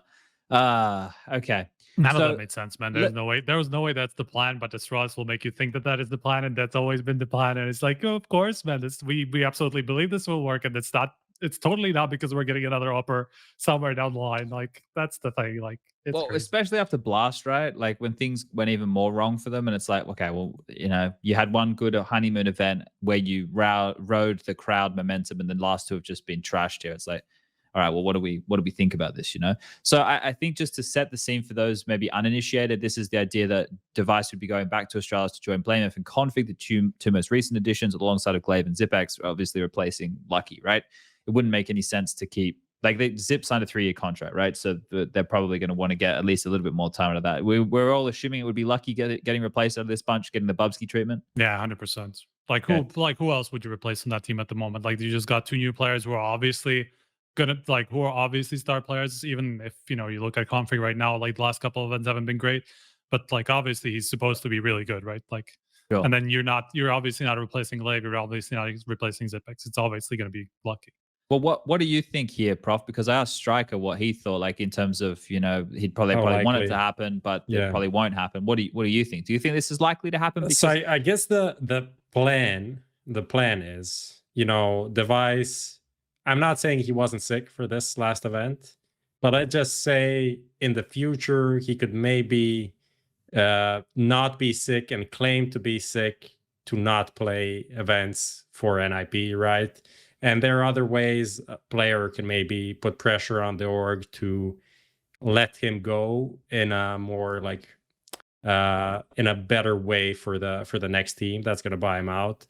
Essentially, if Device wants to force NIP's hand, and he can do stuff like this, right? He can maybe be just like say, I don't want to play in this team, I don't want to practice. He can, but that would be. This is the question: would he put his own, I don't even legacy on the line by acting in this way to just like facilitate a transfer out of this team, right? Is the situation in NIP that bad that you would want to do this? Because otherwise, like you're Could not be a going to combination of other factors, right? I don't want to get into a person's personal life here, but we all know that there's probably other factors playing into this. Of course, but like it doesn't matter. Like I don't really care if he broke up with his girlfriend or not and moved to another city. Like if you sign for 3 years with a team, you sign for this team for the 3 years, you should be there. Like, okay, the first year was kind of trash with all of these changes, but now is the first chance that you actually have a decent player. We can talk about that a bit later as well. Sure. But you can't just be like, oh, I don't want to play in this team anymore, and now you should be like free to walk. Like that can't happen. Like if Astralis wants to pay like 1.5 million, maybe then we can talk. If this was 700K, let's just say if it's 700K, I'd say like double of that would be a reasonable amount for him to walk now. Maybe a reasonable amount. That would also be like fairly, but no one's going to pay that for one player. That's fucking insane. You buy like 3 Copenhagen Flames for that price. So it's ridiculous. It's not going to happen, right? And NIP, the best that they can get is like get like maybe the whole amount, maybe 80% of the amount. And I would not settle for that. That doesn't make sense. Like this is your marquee signing. Where do you even find a fucking good offer, even comparable to this level that speaks Swedish? I don't know. So let's just go down this thought process for a second here. So Device doesn't want to play anymore. NIP says you're not going. He said, fine, I fucking bench myself. I'll sit on the bench. Yeah. And now it depends on we'll pay your bench salary. But his bench salary is probably like 20K a month. Depends on what they signed. Yeah, that's the thing. It could be 20K, but then again, this is the question. Like, is Device going to be the guy that's going to risk sitting on the bench for like 6 to 9 months, not doing anything, just wasting a year of his career? He's 26, by the way. 26, 27, 28. Like, how much more years of like prime CS does he have? I don't know. I guess that's the question is it worth him playing in this team that has changed a player in the roster almost every 3 to 4 months for the last year since he joined? Is it worth him continuing that with maybe whatever else is going on in his life? Or has he earned enough money where he can go back to Denmark, he can sit on this bench for however fucking long they're going to make him sit on the bench for, continue to take the bench salary, and then when they let him go at the end of it, just go, okay, I'll just play whatever Counter-Strike I can. Like, well, that is where we don't know. But what you're saying is from a professional standpoint, right, from where he is right now, that wouldn't be the best decision to do for him and all those things considered. So this is the bit we don't know. We can't weigh this up. We don't know personally where he's at. And I would assume if he missed 2 events in a row, personally, he's probably not at a very good place, right? Yeah, but again, I'm not saying that he was not sick. Like, he is a player that has historically had health issues, right? And then maybe all of these things combined, like everything that happened in personal life, his professional life also being kind of very up and down. He had overall, people say that he had a shit year. Like he didn't really have a shit year. It was an okay year. Pretty good for like top 10 opera in the world standards, I'd say. Still not on the simple Zaiwu Nico level, but for what the team was, I'd say an okay year. And then it's just, yeah, I don't know. It's for me, it's hard to see it happening. It's hard to see them finding an agreement. But yeah, this is a potential way that he could maybe force it to happen, right? I'm just a bit baffled by people just putting so much focus on his personal life and just like him breaking up with his girlfriend and just like having to go back to Denmark and playing with the Danish team. Like since when is that a problem for him? Like he played with a Danish team from Sweden for years, man. Literally years. He was living in Sweden or whatever, 2 years I think he was living in Sweden and just going back and forth, right? So why can't he do it the other way around now? But the where he team is lived a in mess, Denmark and right? he's going back and forth. Of course, obviously, but it's not like he's in a terrible team. It's not like they can't compete for deep runs and stuff like that. So it's just like where does the balance come from? Like, are you really that desperate to get away, to start forcing your hand and or start forcing something to get out of your contract? Is that something you want to put on the line? I don't know. I honestly don't know. And so that's why I'm thinking that as much as I'd even want this to happen, because I think it would be a Astralis great team, right? Yeah, exactly. Astralis would be a much better team if they had a solid upper. And basically, there are only two solid options that they have at this point on the table, which is Device or Nikodos. Yeah. Like those are, I think, the only two realistic Danish possibilities for Astralis that actually should work, at least on paper. You know, it's like obviously there's nobody else, there's no other talent that's comparable to Nikodos, and there's nobody as experienced as Device, and obviously still at a reasonable level, right? Let me pose a question. Do you think, because I also think the whole personal thing is a bit overblown, do you think NIP not getting Dupree or Magisk or both played a part in this kind of, fallout? I don't. You don't think Device is kind of disappointed that they got this tag and not one of these two? Maybe a little bit. I don't know. I don't think that's playing into this. Like I think what I mentioned before about all the academy players for like the better part of this year, like is going to be a pretty disappointing thing to have happen, right? Like that's the team is just, there's no stability anyway. And sure, okay, you get S tag, but we all know that there's another problem there. They've even acknowledged the language issue, right? Like maybe you're saying, yeah, if they got Dupree or they got Magisk in there instead, I don't know. I don't think so. I don't think so. I don't know.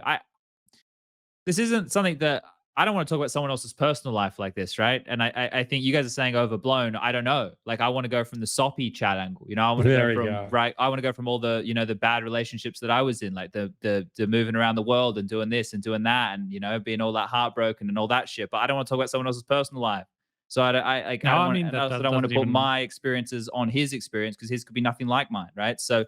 That's why I'm saying like it shouldn't be a conversation anymore. It was the conversation why he moved, but now that that's gone, like that's not the conversation anymore. It's not about if he's staying in Sweden or if he's staying in Denmark.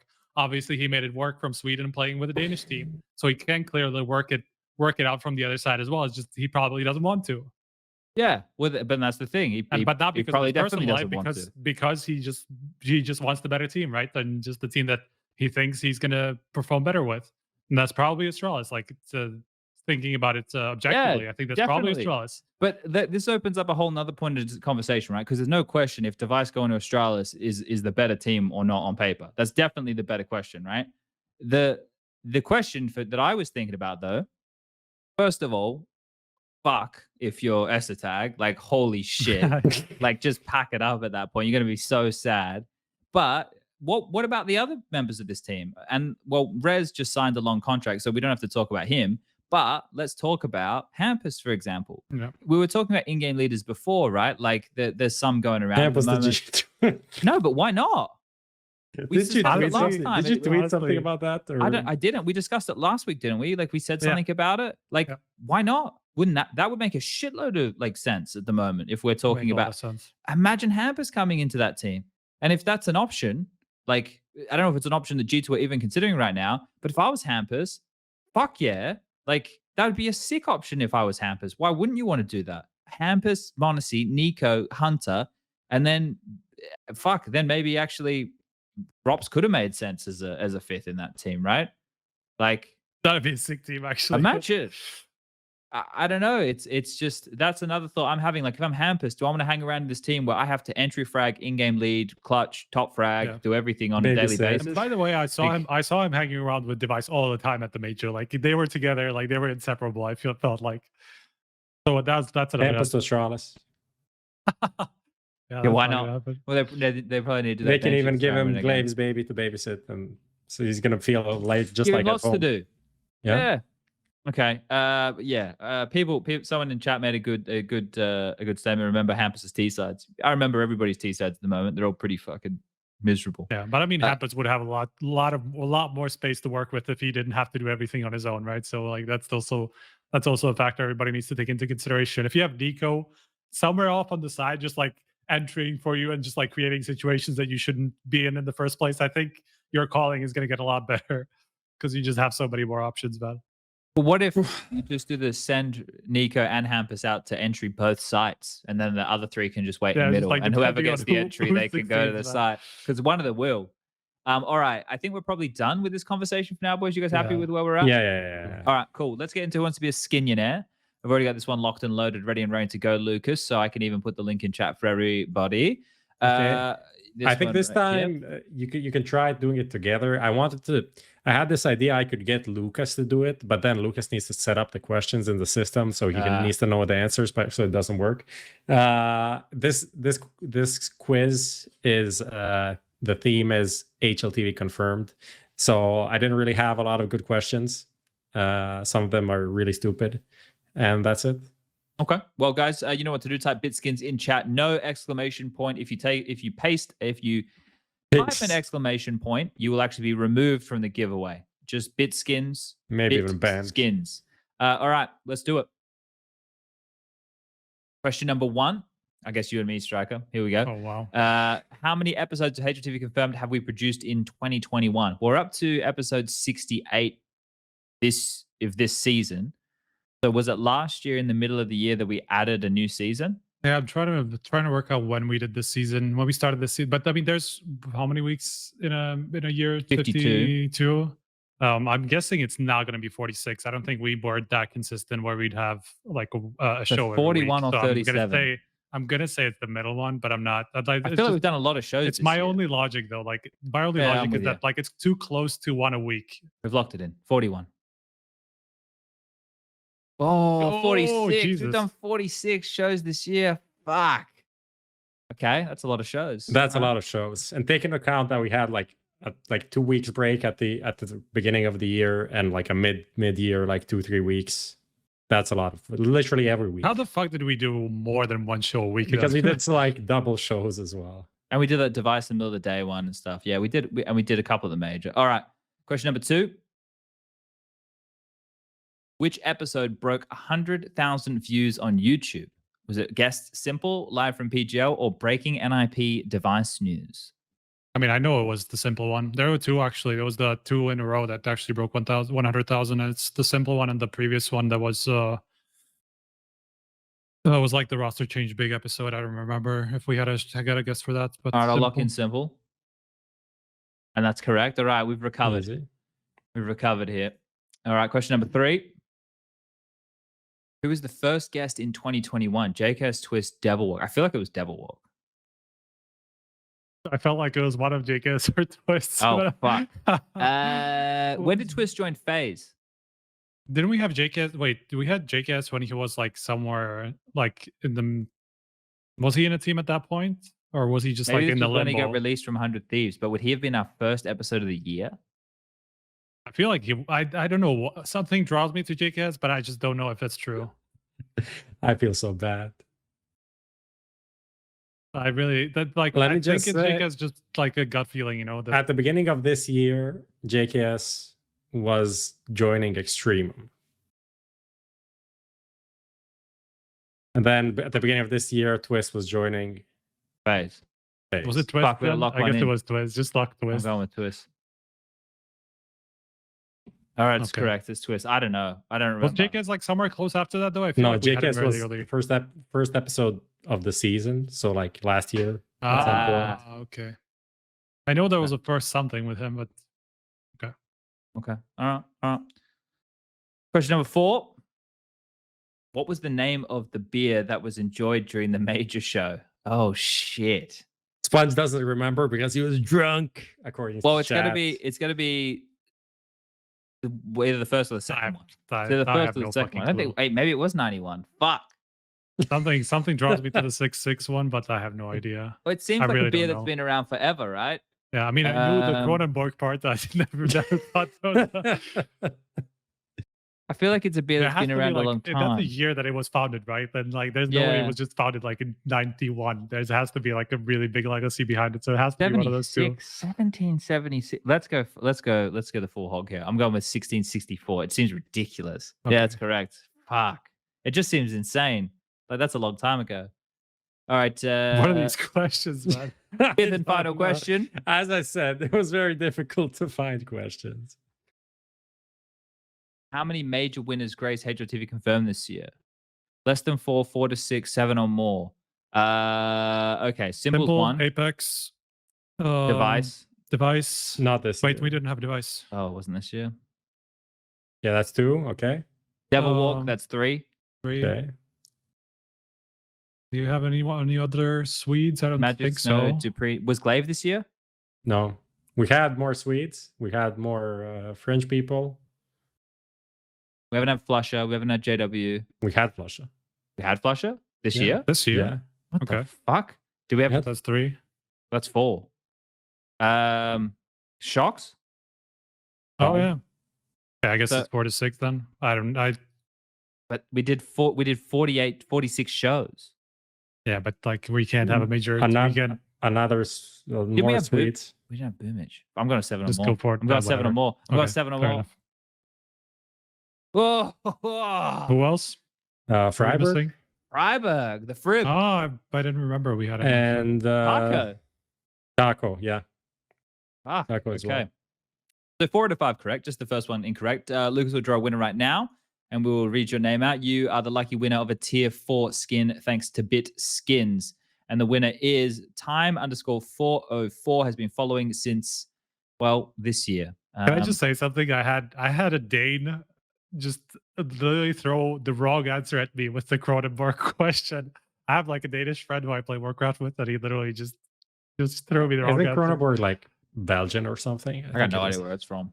But either way, we didn't smash it. And we were in Sweden when we were drinking the beers anyway. I thought it was. So, Oh, okay. For some reason, I thought it was Danish. Whatever. all right, time 404. Congratulations. You've won the skin. We'll reach out to you. We'll get it done. Let's keep it moving. Lucas, do we have to run some ads? All right, Yes. run some ads. Let's get into the Blast World final chat. The Xtrfy M42 RGB, what a fun mouse with 5 colorways, lightweight frame at just 59 grams with a swappable backplate to suit your grip style, the sensor, the easy core, the smooth skates, and driverless control for RGB and DPI is why you should check out the M42 RGB down below. Fist bumps go to the teammates. I wanna see you rolling fast. Win the round. Win the game. Parry Match, your esports teammate. Buy and sell your skins now. Easy, fast, and safe. The best skin site. Credit card deposits and withdrawals. Instant cash out methods. Get the best deals. Quick, simple, reliable. Bitskins.com. All right, we're back, and Lucas is talking about hard-ons, and we're going to be getting things underway here, talking about the Blast World Finals. I think I called it the Global Finals. It's actually the World Finals. They changed the name. Does anyone know why they changed the name? What are you talking No about? clue. World World Final, name. Global Final. Maybe it's not like politically correct thing about like globes and worlds. I don't Because they want to be inclusive of people who believe in the flat Earth. know. What? Why are we? Could Why be are a we- thing. Could be I a thing. guess. Maybe Yeah, okay. Blast. We don't want to make maybe- people who think about If flat that Earth was feel the discriminated reason, against. I legit want to know. Someone should Maybe get a pay Blast rise are for just that. like a bunch of flat earthers, and that's why they can't get a major because Valve is like, I'm not gonna work with these guys. What the fuck? Fair enough. Well, Could be completely reasonable if you ask me. makes a lot of sense here. Lucas, I linked you a link. Can you put that link up for everybody here? Because NAVI, they run the gauntlet of the lower bracket. And I think even though NAVI have the best player in the world, I think they got the biggest baller of a coach in the world. This is Blade's Instagram. His He got a Instagram, new one. He got a new post. his Instagram is just him with the land trophies. I haven't seen this before. So now that I've seen this, this is actually pretty goddamn impressive, I think, from Blade here. Just standing there with his big dick energy, holding a bunch of land trophies. That's really cool. So yeah, that was Blade. I just thought that was fun to see. I But haven't seen this before. That's funny. Yeah, it's great. I think it's really cool. So if you guys want to give Blade a follow, you can see right there his Instagram. Go give it a little bit of a look. Yeah, the event wound up on Sunday night. NAVI were able to get the job done against Gambit, but this was getting knocked down to the lower bracket. Lucas, I want to link you the bracket as well so you can show this one for everybody at home. I'll put it in the chat for you boys as well. But basically, NAVI, to kick off the event, they lost to Liquid in 2-1 faction, and then they had to run through the lower bracket. Heroic with a stand-in, G2. The major grand final rematch. Then they had to take down Liquid in a revenge match. Vitality have been playing well off the back of an IEM winter win, and then Gambit, who's been their nemesis throughout the year. So the storyline, Prof, pretty good storyline to close the year. Like, it would have been nice to just have them dominant, right? But they actually get it done in a fashion that made it interesting. Yeah, I think this was even better because what I at least wanted was to see them tested and see them put in some of these like situations like they were in the, let's say, the G2 match. I think that was like fairly close. And then what was I think Vitality as well? No, Vitality was a stomp. The G2 match was very, very close, 16-14, and then overtime. And then Gambit in the grand final as well. Gambit winning the first map, then like second map being like fairly close. Those are the things that I want to see. Like, how are NAVI gonna deal with the pressure of being like on the verge of losing? And I know this event, even if they lost, it wouldn't be the end of the world, especially if they finished second. But if they went out, like if they lost to G2, they would be like, whatever that is, like 7th or 6th or something in the tournament. I think that would be a very poor result to end the year on. So they managed to like fight off that. And every time the last map was just a stomp, and that is kind of depressing because you want to see this series like go the full distance, and it's like, oh, it's very close, and then the last map is like simple 12-1 in 4 rounds, and you know it's done. It's like there's no stopping it right now. Yeah, there was a point where I actually thought that they might not win after they lost the first series, just because of like, you know, having to win 5 series in a row is not easy. Like, even if they're technically going to be pretty heavily favored in pretty much every single one of them, you know, just like in one of them things can go wrong. You know, it could just be like the right team, like G2 finally get their things together, you know, and just challenge them, or maybe a Vitality, or even a Gambit if they fell down, right? So like I wasn't actually sure that they would be able to do it. So for sure, like, made me at least think that, okay, maybe like we shouldn't look at them as like the huge favorites of the tournament anymore now that they're in the lower bracket from the first round. Yeah. So like storyline wise, I agree, super good. I think here it was good to see Simple grab another MVP. What's this now? He's equal the record. He 19, has the record. Yep. Okay. He has the record for the most MVPs in a calendar year, which is 8. Device had 7 in 2018, and then now he has as many as Device in total, which is 19. And it's more likely at the moment, Prof, to win. He's going to break more. it literally. Like, especially if Device sits out 6 months trying to get out of an IP, right? It's kind of unavoidable. So this is the broken record part of the show where we just talk about how good NAVI are. So we're not going to dwell too much on it, but like I mentioned, it was the storyline that was good about this. You boys have basically the most ridiculous part about this NAVI run is they won like 85% of the pistol rounds and converted 95%. What the fuck is that? Like, how can you? That is cheating. That is legit. Like, how can you just win? Essentially, like, you every map you're like 5-6-0 just based on those pistols. That was fucking insane. I don't know what to actually look at when you look at a pistol. Why are they winning so many pistols? Because it feels, and in general, it's almost like a consensus that pistol rounds are kind of a gamble. Then depends on who has better pistol players, better aimers, better individual players. That gives you maybe an advantage there. There's a bit of tactics. That's also kind of a 50-50 thing. Like, if you want to go B, if you want to do this, there's not a lot of like mid-rounding that you can do. It's just like what you decide to do, what the other team decides to do, and then maybe it works, maybe it doesn't. So that's kind of magic to actually, I think, and it's a big sample size since they had the like whole lower bracket rounds. Yeah. So that's like 30 pistol rounds, and they won 28 or something, 27. I don't know. That's interesting. I wonder if someone can go and have a little bit of a look and see if there's any go Nart out there or something. Yeah, I mean, it's not even simple carrying those. It's like Electronic is like 1.66 rating, and the pistol rounds is like 2.0 KD. Then there's Bit second in line, and then there's Simple, and all of them have like more than 1.10 rating in pistol rounds. Interesting to see where that stemmed from, but yeah, that's a key. And they had to play Ancient. First Ancient we'd seen in a blast in a while. So that was a difference maker right there. Do you think, I tweeted this, do you think that this is just because of the, not just because, but that Skybox Molly plays a role in it? Maybe a little one, but I don't think it's the only reason. Like when I was looking at it when we were in Copenhagen doing the arena event, I'm looking at some of these matchups and I'm like, well, this team bans Vertigo and this team bans Ancient, or this team bans Ancient and this team bans this. It was like a lot of the matchups we had, like the teams ban the exotics. Like you look at like Liquid and Vitality both ban Ancient, for example, right? And then you look at Navi, they ban Vertigo, and you didn't see a lot of those two maps of the event. I think it was virtual the teams who we had there, right? I can probably, but I think, and even like maybe the teams that actually do like Ancient, they usually don't pick it. They just like kind of use it to get advantage in V2 and stuff. So unless you're NIP, right? Yeah, I mean even they don't pick it, I think, right? No, they've stopped. They've stopped. So let me just check here the names that we had. Astralis, we didn't know what their map pool was, right? They were willing to play everything. Big, I'm pretty sure they banned Ancient. They flirted with it for a little while, I think. But then you have FaZe who have like fallen out of love with it, but they don't. Yeah, it also feels like a lot of teams just like they played it, they had like a good run, but then it wasn't that good anymore, and they're just like, fuck this map. Let's not play it, essentially. And especially when this comes into play. We did have that. Interestingly enough, the Skybox Molly is banned, but Navi did use it, and they used it twice. And nothing happened. So that's also just interesting tidbit. Something that I also didn't want to even put attention on because I think the rule is dumb and bringing any drama in the first place. Yeah, that's the thing. Like, but Bit did use it in 2 rounds, and one of the rounds that Navi won.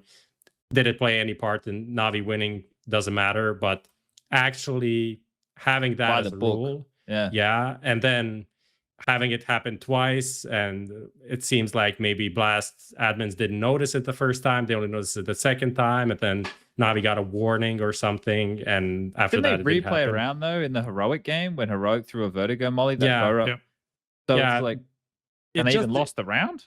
It's just a ridiculous rule to have in the first place. It's very hard to enforce, and if all of the other tournaments are allowing it, why are you being stubborn about it and just complicating everyone's life with stuff like this? If for example the Vertigo one, which obviously seems like something that probably shouldn't happen, like a Molly going through textures and whatever, but that is something that we used on Nuke for like, I don't know, a year at least, and then it got fixed from what I know. So let's just do the same, allow it to be there, and then spam Valve and ask them to fix the textures. It's probably not that difficult to actually fix, right? I'm curious with this, right? I would like to know what the justification is, because we've spoken about this and it probably causes more issues than it saves. So I would like to hear what their justification is. If their justification is we don't think it's an intended mechanic of the game, then, that is what their justification is. But that's such a slippery slope to go down. Yeah, of course. There's like so many other things that like you could technically argue that there aren't intended mechanics, like fucking smokes and like how you see one way and you don't see other way. Like that's obviously not intended. Like it's so many ways that you can interpret that I feel like it's bunny hopping wasn't intended as a mechanic, right? It's just like something that happened with the engine in like the original CS engine, and it just stood there, and then we're just using it, and then now it's like a very cool thing to do, or surfing or whatever. So I don't know. I'm really not a fan of the logic there. Yeah, I don't know. I don't know if we'd ever. I don't have the same relationship with the League Ops team over there at Blast as I do at ESL, for example. Where you chill at, right? Where I do get all my shilling, load up the Steam cart. But I just have better relationships with the people over there who I could ask. At Blast, I don't know. Oh, while we're on the thing, some people reached out to me to say about this whole note situation that we had at IEM Winter. Okay. I assumed at the time, as I was doing my best to try and offer up multiple forms of logic for the viewers at home, I should never do that. I should just get real mad and jump up and down. It was never meant to be that there weren't meant to be any notes on the table. That wasn't what they were doing. It was that the notes just had to be neat. But this is the thing. This is where it makes less sense for me. So this is probably something that comes down from like the product team or the TV team who decide how it looks, and they've gone, well, we don't like seeing all the papers everywhere. But the only person that should bother is the fucking player who has the pages all over his desk. Like if somebody comes in and puts something down on my desk while I'm playing Counter-Strike, I kind of freak out a bit. I'm like, what the fuck? Now I got to worry about this thing I might whack with my hand or some shit. You know what I mean? Yeah. So like in terms of that, if it's an aesthetics thing that they're deciding from, like, this is how it's going to look for the people watching at home. If fucking Timmy wants to have his desk looking like his high school bedroom when he was a 14-year-old jerking off and leaving tissues down the side of his bed, let him leave it messy. Like, I don't know. Does that bother anybody? No. Prof?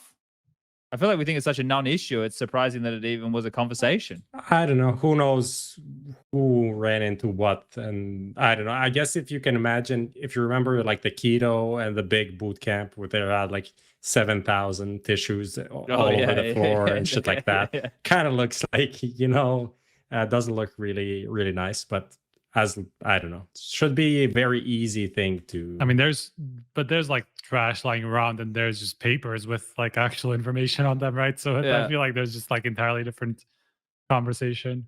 Yeah, it's a curious one. But let's focus in here because we were talking about Blast. Now we've finished with NAVI. We'll come back to NAVI. There'll be plenty more time to talk about NAVI. But look, let's talk about Gambit. Obviously, we've had the people out with the pitchforks in the forums talking about how Gambit are onliners.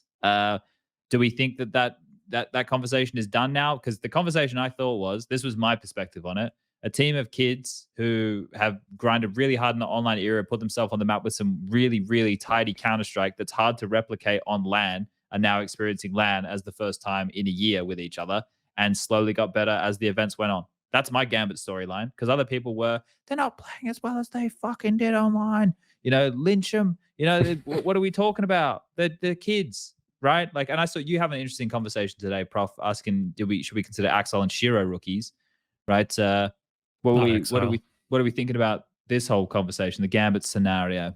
Yeah, I mean, for me, Gambit kind of proved that they are getting at least close to where they were online, and then people can say, "Oh, but look how they fell apart in Map 3 against NAVI." But like, NAVI is destroying everyone, so let's not compare like them with NAVI. Let's compare them with everyone else right now, right? I think that's a reasonable comparison. And you compare them to like the G2, Vitality, and these teams. I think they are around that level. They're overall over the whole year probably the second best team, maybe third, depends on how you value some of the things that G2 did on LAN, right? But very like the best team in the first 6 months, definitely. And then in the second 6 months when we had more LANs, it was a rocky period, but better and better as things went on. So I think they're a team to look out for in the next year, definitely.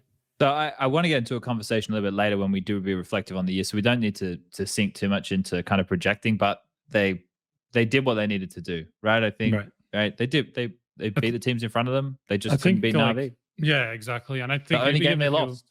Yeah, and even if you look back at like the entire run, basically ever since Cologne, which was their first line, right?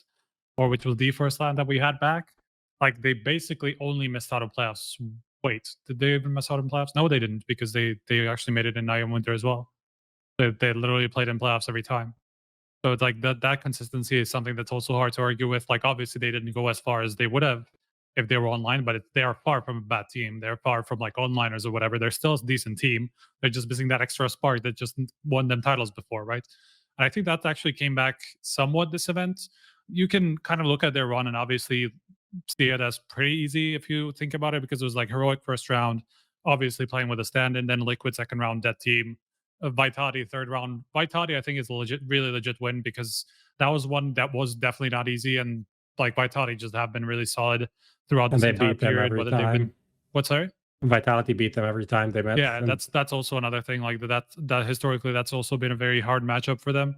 And they had to come back on Vertigo. There was like 10-6, I think, that they had to come back from. And just in general, that series was really not easy. So I thought that series kind of proved to me that, okay, like this final is actually justified, because otherwise, Vitality would have won. Vitality would have been a top 2 team at that event. So I think that was a really legit one. And they did give NAVI at least a somewhat of a fight, right? So I don't think that was just a complete blowout in the final.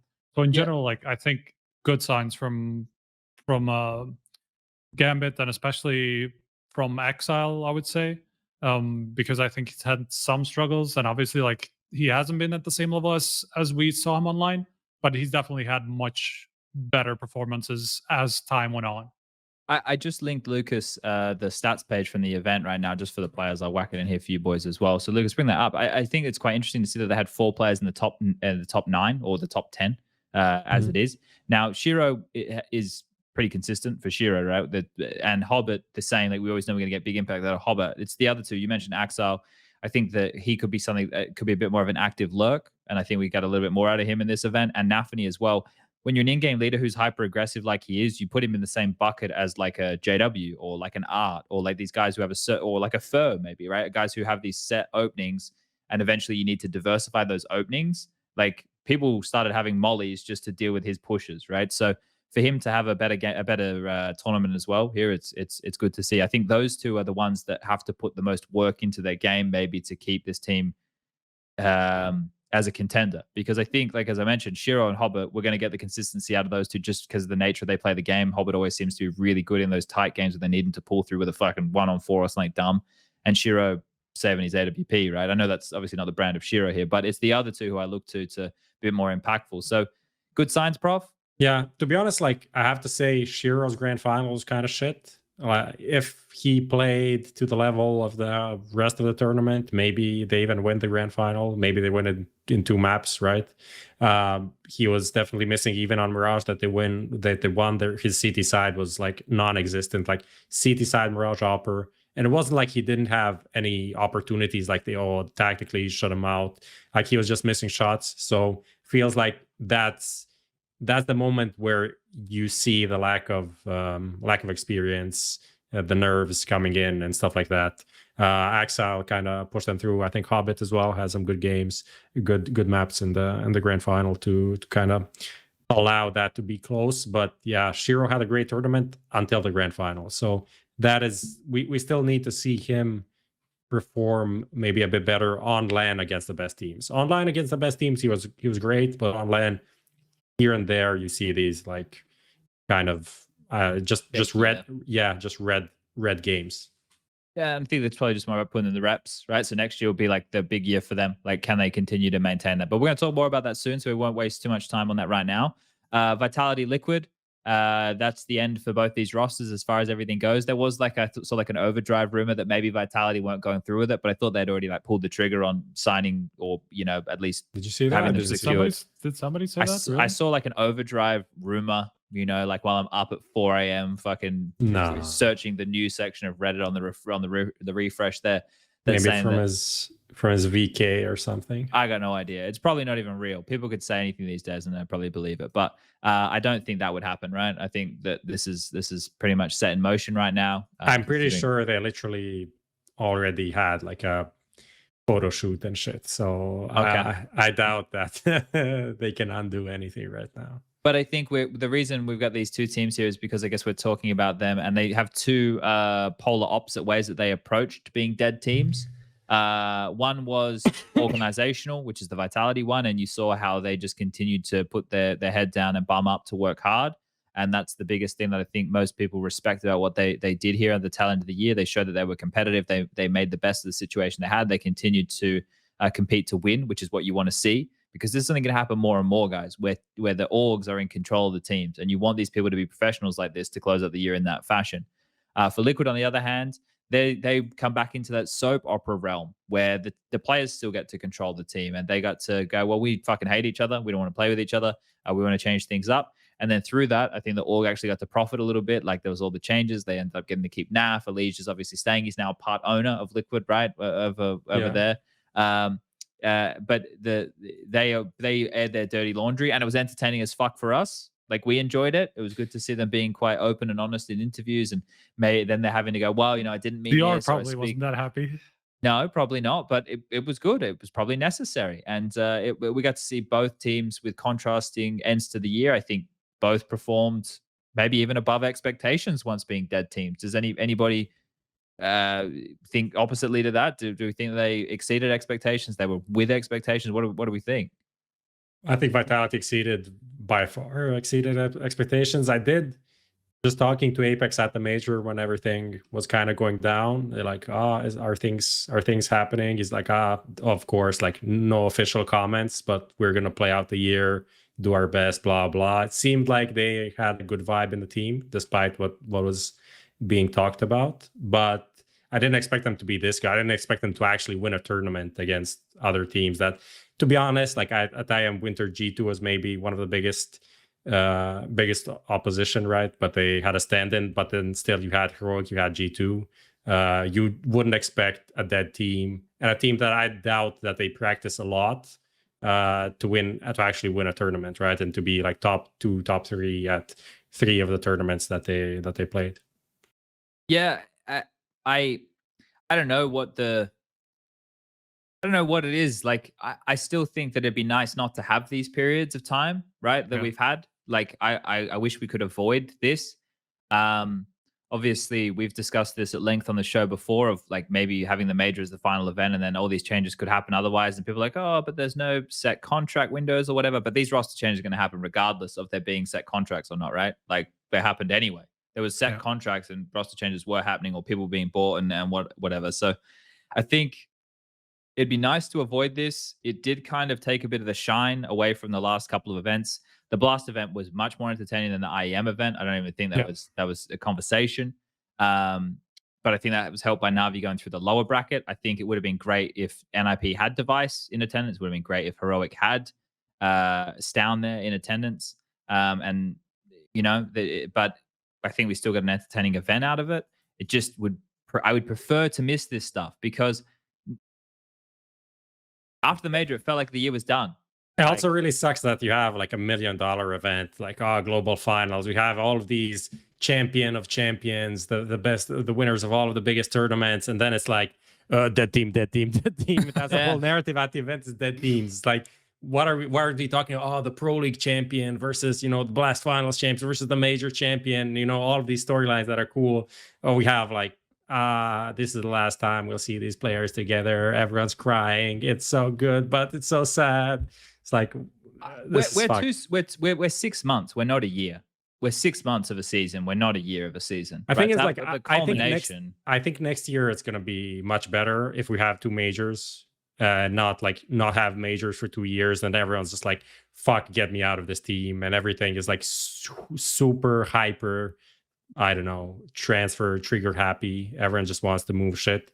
So I don't think we'll have, let's say in the middle of next year, that we'll have a lot of changes, that we have so many dead teams. I don't think that's going to be that big of an issue. Interesting, right? Because we'll reflect on it soon, but we were like prophesizing at the start of this, like, was it going to be like teams are going to hold on to their rosters at the start of COVID? Does it make sense to change rosters, right? Remember we had that discussion at the beginning? But like, I remember it seems like it always happens like every couple of years. Like if you remember the last time we were in this position, it was like Malmo 2018. There was like 14 out of 16 teams were like new at that tournament or something like that. And that feels like we're heading into that direction for the beginning of 2022 as well. Where Blast is just going to be full of like new lineups, and whatever is going to come next, like Katowice, it's going to be like fucking 80% new teams coming before Katowice, surely. No, yeah. Like groups are going to be before Katowice. It just depends on where exactly. I'm just talking about like, obviously there's only partner teams at Blast, and not all the teams that are going to play in Katowice, right? So you're right. I forget about that. Okay. Do we have much more we want to sound on Vitality and Liquid? We're obviously going to talk about the future constellations of their teams soon, so we don't have to talk too much about them now in terms of what we saw at the event, because what we saw was the end. But goodbye. It was fine. Yeah. Like if anything, like the emotional ending to Vitality, I was just waiting for like what the reaction would be, because like you obviously like see these like cameras from behind the scenes and stuff like that, and you see that, you know, Kyojin's just like heading off, and you know it's his last match. Shocks, same thing, right? And just like Apeks and then XTQZZZ just like also splitting up, right? Like it's just like a lot of, you know, Misuda and Shocks obviously had a big connection. Like that was something that they talked about for a long time before that. So like there was like, I was waiting for what it would be like when they actually finally played their last match, you know, and just kind of like it actually did go off. Yeah.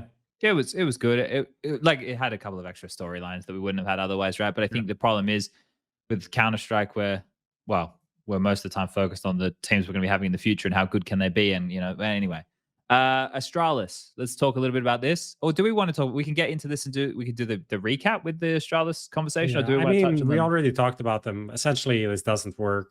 Thank you. Let's get an offer. This is kind of ridiculous. Also, like Glaive seems to be not doing interviews, apparently running away from the fact that he said that this team will never be #1 without an offer. Doesn't want to get that thrown at his face. So I'm just curious about that. And then the whole device thing. I think it's obvious for everyone that this isn't working. And Lucky's rifling was good for one event, and now it's not good. So it's pointless. All right. Well, let's leave all that and let's start talking about the 2021 recap. We're going to do the good, the bad, the ugly. Lucas, I believe you have a bumper you've been waiting to play. Nope. It's not ready. Not ready. Nope. It's really Not ready. It's probably cooking that dinner. I'm ready. I'm ready. What's in? Play it.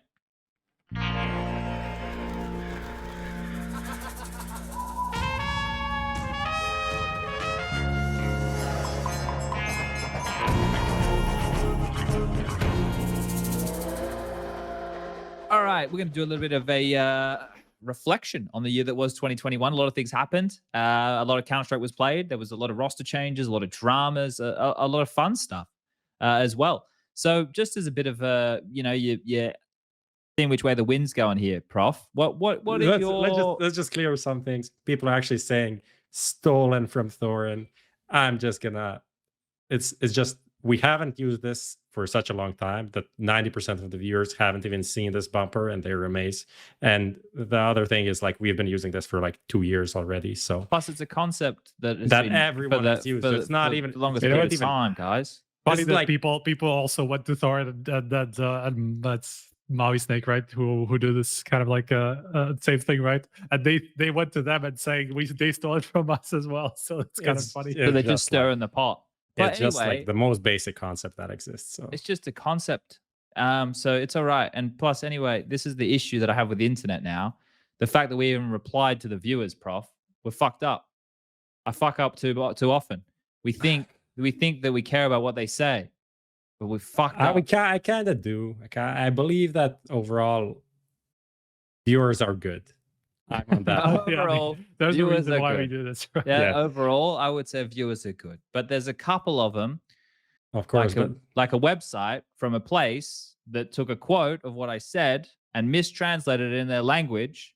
And then I get all these responses calling me a fucking gringo. It really be like that sometimes. Sometimes it's like that. Yeah. And I gave about 2 fucks. I translated about 2 of the tweets, and then I went, I don't give a fuck what any of these people have to say. And then I went on with my life. So here we are, and we're going on with our life, looking at 2021. So, Prof, what I want to say was the year in general. I just want you to take a little bit of a thought. Do you think it was a good year? It was, yeah. When you look at where we were, let's say in June, April, around that time, we didn't know if we'll have a single LAN, if Cologne is going to happen on LAN or is it not going to happen. If you remember all of those talks, especially like behind the scenes, more like talking to players, everyone's concerned, COVID, are you vaccinated, not vaccinated, how it's going to happen, blah, blah. Then we had a couple of scares at events and stuff like that. But we actually, the events ran pretty good, thanks to like everyone that ran on ESL, Blast, PGL. Production side of PGL maybe was an issue, but if you're talking about like the PCs and all of that, everything was fine. Prac rooms, everything's on point. When you think about all of the things that could go wrong and in other games did go wrong, I think we can be super happy with what we got. Like, I don't want to like compare people with other games, but like I think League of Legends did have a big like China event, but nothing in Europe with actual crowd.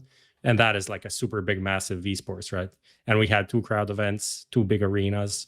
It's reasons to be happy, right?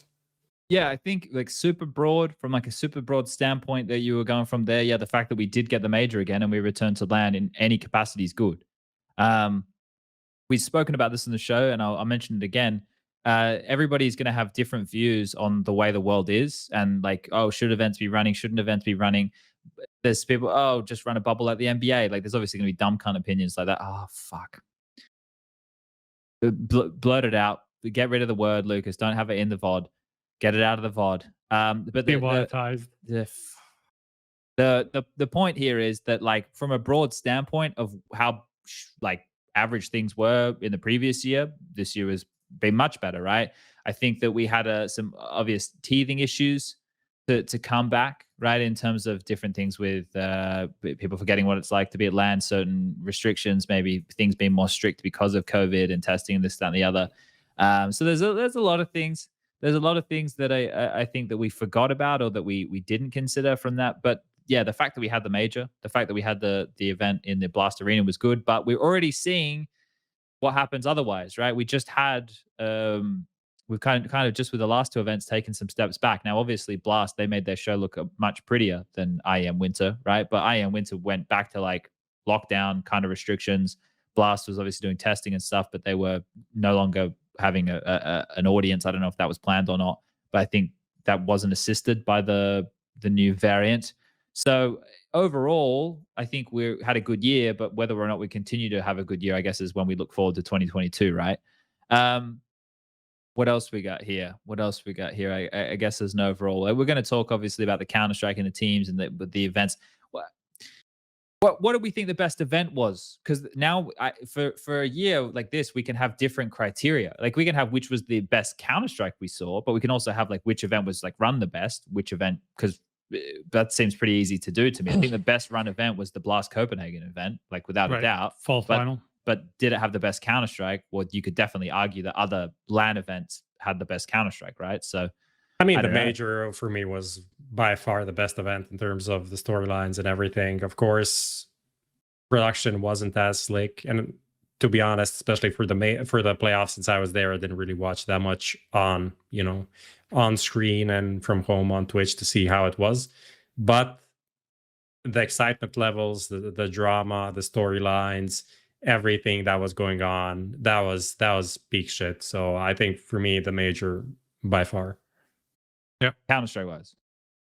I don't mean like technically on the server was the tactical CS the best, but I think as from the enjoyment perspective. Okay.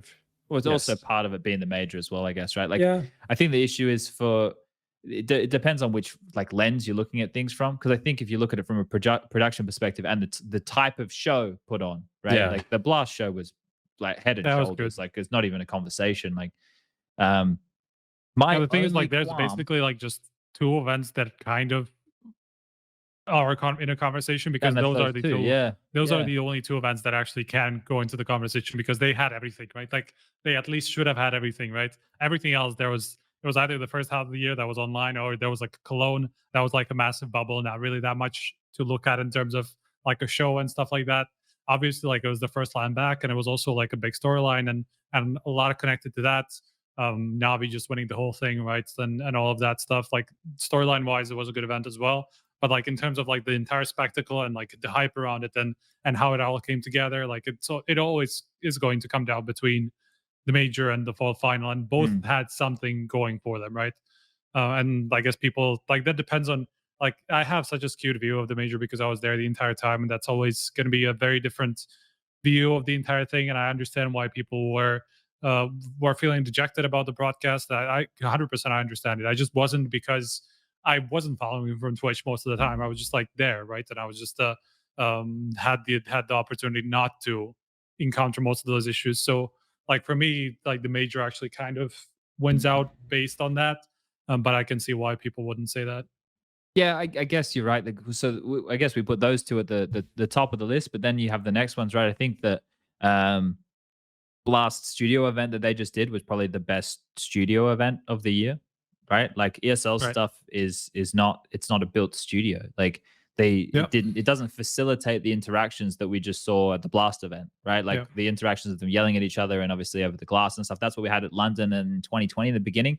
The ESL events didn't have that. The ESL events, I can tell you, definitely had stricter quarantine and COVID protocols. Like I could guarantee that, but whether or not that's a winning metric depends on how you look at the virus. Well, it certainly isn't in terms of like the spectacle and stuff like that, right? And it's just like the enjoyment part from the players as well. So like obviously, like I'm trying to think, like Cologne in terms of Counter-Strike, like was it good Counter-Strike? I'm trying to, it was what, 6-7 months ago now. I'm having a hard time remembering the event. I also have a hard time remembering. Like that was like the FaZe comeback, right? And like that was a big storyline. That was a huge thing. That was back to LAN. Back to LAN. Like we still had Gambit like delivering on a certain level, right? But maybe not the most exciting that we've ever seen. Same with Heroic, right? But we did see Navi just like come together and start their era there essentially. Like that's kind of like what people will go back to, remembering Cologne as. And even if you look at FaZe, like from there on, like they obviously weren't the massive clusterfuck that they had been for the first half of the year, right? So like that's also another big thing. That's kind of where it started for them. So like looking back at Cologne, I think it was a really big important event. Just wasn't as big spectacle wise as like what came after the break. Yeah, with that right there is like, and the thing is that people will compare to other traditional sports and whatever. And I think you've seen some of the issues in other games where they've had to cancel events or players have had, false positives and all this kind of, like, it's not an easy thing to do. As much as people are like, yeah, just fucking do it. Yeah, okay. Let's just grab our money tree and fucking pluck the cunt dry shot.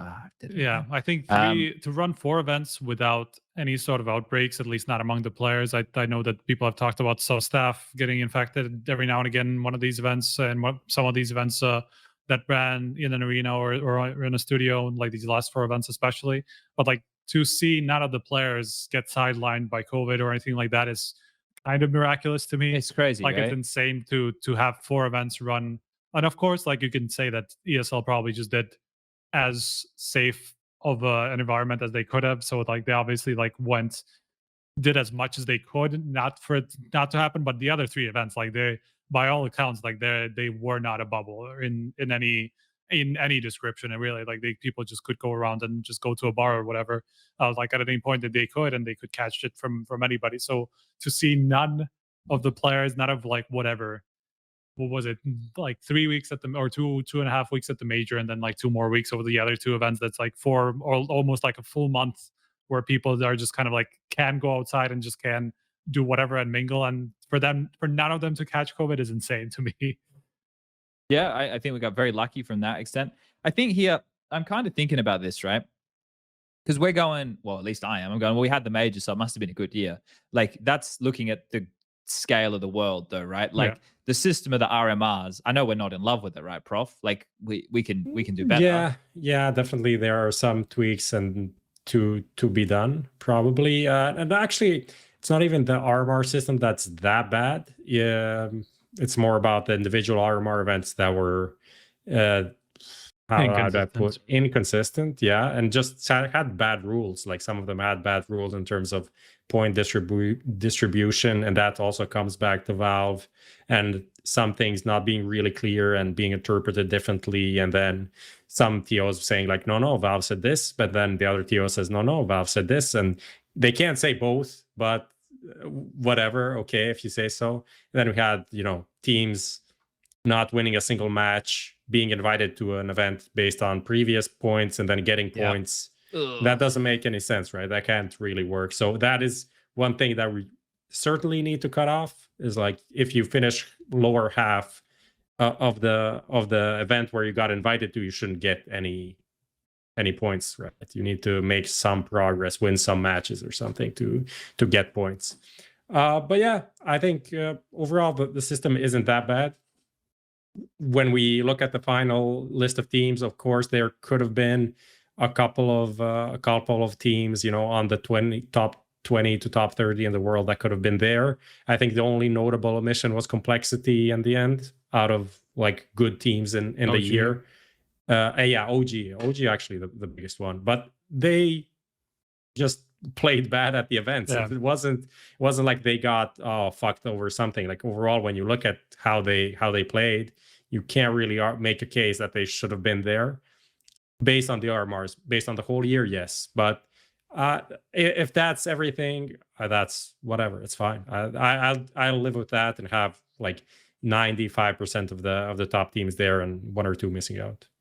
So what do we think is the biggest drama of the year? Like, a couple of people are typing in chat. Obviously, the Akuma situation with the Epic League. Feels RMR. like it's obvious what the biggest drama of the year is. The 40% situation with NIP.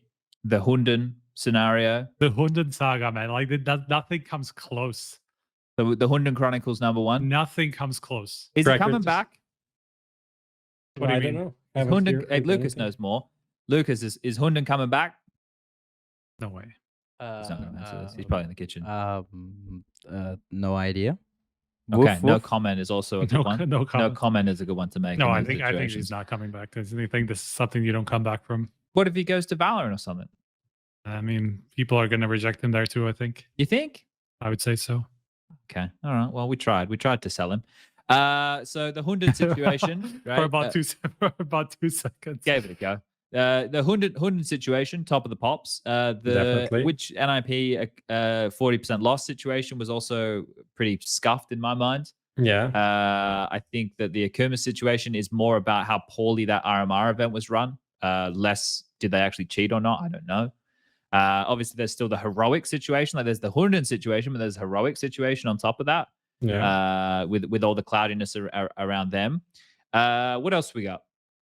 What else was a big drama? We got the casting old boys club at the major. That was we didn't Actually talk about that one. That was so bullshit. That was so annoying. We didn't even talk about that one. Doesn't deserve to be on the list, man. Yeah, we can keep that one off the list. Don't you worry. But it was just a classic, you know, on diva shit, man. On camera talent bullshit. Like we know you're all fucking narcissistic as fuck, but then you still managed to surprise us. It was amazing. Never a dull moment. Never a dull moment for everybody at home. The Bubsky bench situation. He's been thrown around like a bit of a rag doll. That's a fun one. A fun one for the big sad. Big sad for Bubsky, but kind of fun. NIP and the mysterious academy player. Everybody gets a go. Everybody gets a go on the main team. It feels like over there. So we had some fun with NIP this year about like a lot of their stuff. Yeah. How many other dramas did we have? What were we talking about? Lots. There was something with Astralis as well. I mean, it was also about the 6-man roster and not 6-man roster, but that kind of died. Like last year, though. That kind of died, yeah, when early in this year. So it wasn't much to talk about. Yeah. What else did we have here? There's so much stuff that we're definitely missing. Like we should really be talking about FNX going to fight the League of Legends Brazilian guy. But that's what we should be talking about, and how Pasha's going to have an MMA fight, right? Like we should start getting into celebrity esports fighting. Yeah, that's obviously the closest that we've got to your whole idea with like WWE and esports and like bringing back old teams, man. Yeah. I don't know. Sanji, why is Sanji drama? Like overall, why they think that's a drama? Yeah. I mean, well, just before the major, but like it's not like when you look at Bubsky, it would be his first major. Sanji already made like a semifinal, a grand final actually. So it's like not like he's been taking away like something. Oh no, whatever the fuck, I don't know. It's not like they would have won that major with him anyway. They weren't even in contention anywhere close. So I don't see a big issue with that one. I don't know, people. There's probably a lot of North American stuff, but at the same time, ASIC did, like, was it this year that ASIC said that FBI was involved in the NA stuff and that soon we'll have more information? I think that's soon late PM. Last year. We've had enough of soon, haven't we? I might be wrong. Yeah, I don't know. I mean, we had the, wasn't it this year as well when we had the what is it called? The stream sniping drama as well. Oh yeah, Vitality. That was early this year. That was early this year. Late last year. Early this year. Global final, wasn't it? Yeah, I think so. Yeah, because after that, then we had for Vitality. It happened first. They lost the RMR points because it was reset. Then they had the Vitality, like stream sniping thing. They lost 6-man roster, and then Apeks was also on a break for personal reasons. And that all happened like the first 4 months, and their results were also very, very shit. That's why when people say like, "Oh, Vitality second best team of the year," just like remember that for 3 tournaments in the row, they finished like 13th to 16th in the first half. So they weren't really amazing. Yeah. Okay. I tried to do dramas. We didn't get to anything. We'll remember. We always remember, but after the show. All right. Do you want to give your picks for like the good, the bad, the ugly? Yeah, but how are we going to define we have so many different categories. I mean, just like you just pick one and pick one thing, put it there, and then we can talk about it and maybe like discuss if we think it's worthy or not. I have some stuff. All right, kick us off. Ideas. Okay. You kick us down the road. I mean, maybe it's just like not that relevant, but at the same time, I feel like it's part of a bigger change, and that is Valve's VAC major related ban update. That's part of the good. I'd say that's the good thing. Yeah, I think we've all been crying about that for so long, and for players that have been banned when they're like 12 or some shit, they should be able to return, and that playing like matchmaking or whatever. If they played competitively, and that's a rule as well, if they play competitively, got banned, then that's a different thing. But this is just for actually kids that got banned, so that's kind of cool. Okay, yeah, I'm happy. The good strike, happy with the good for that one.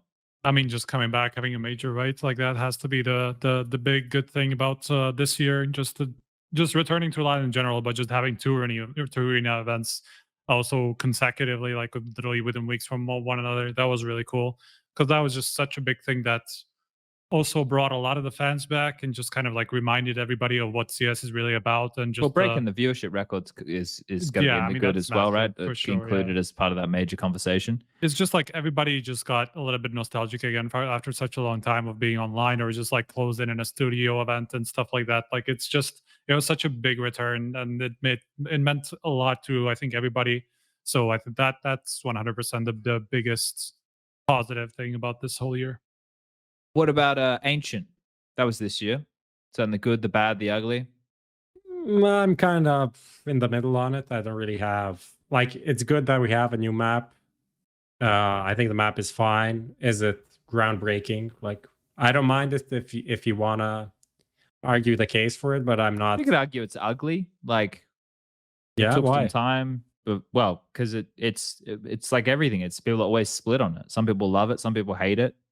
It took a while for like basic changes. Like I was telling you guys since like fucking April or May that they were going to change the boards to spam through, and then they did it like a week before the major, right? Like, so you've got like that. People are talking about the M4A1S in here as another one. Is that good? Is that bad? Like the grenade dropping is another. Yeah, I would here. say I had like the A1S buff as a bad, and not overall as a buff happening. I just feel in its current state, it's almost like lowers the skill, especially for the CT side players.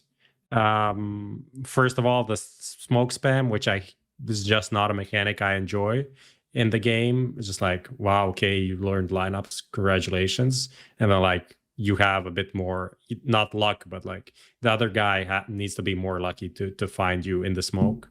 Whatever, not enjoying that, and just not enjoying spamming people in the body with like 4 shots and winning duels because of it on the CT side.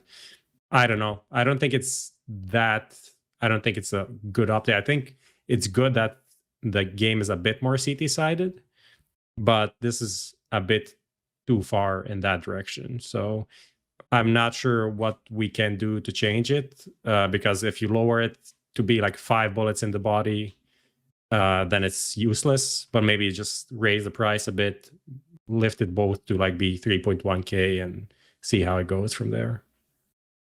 Okay. What do you think?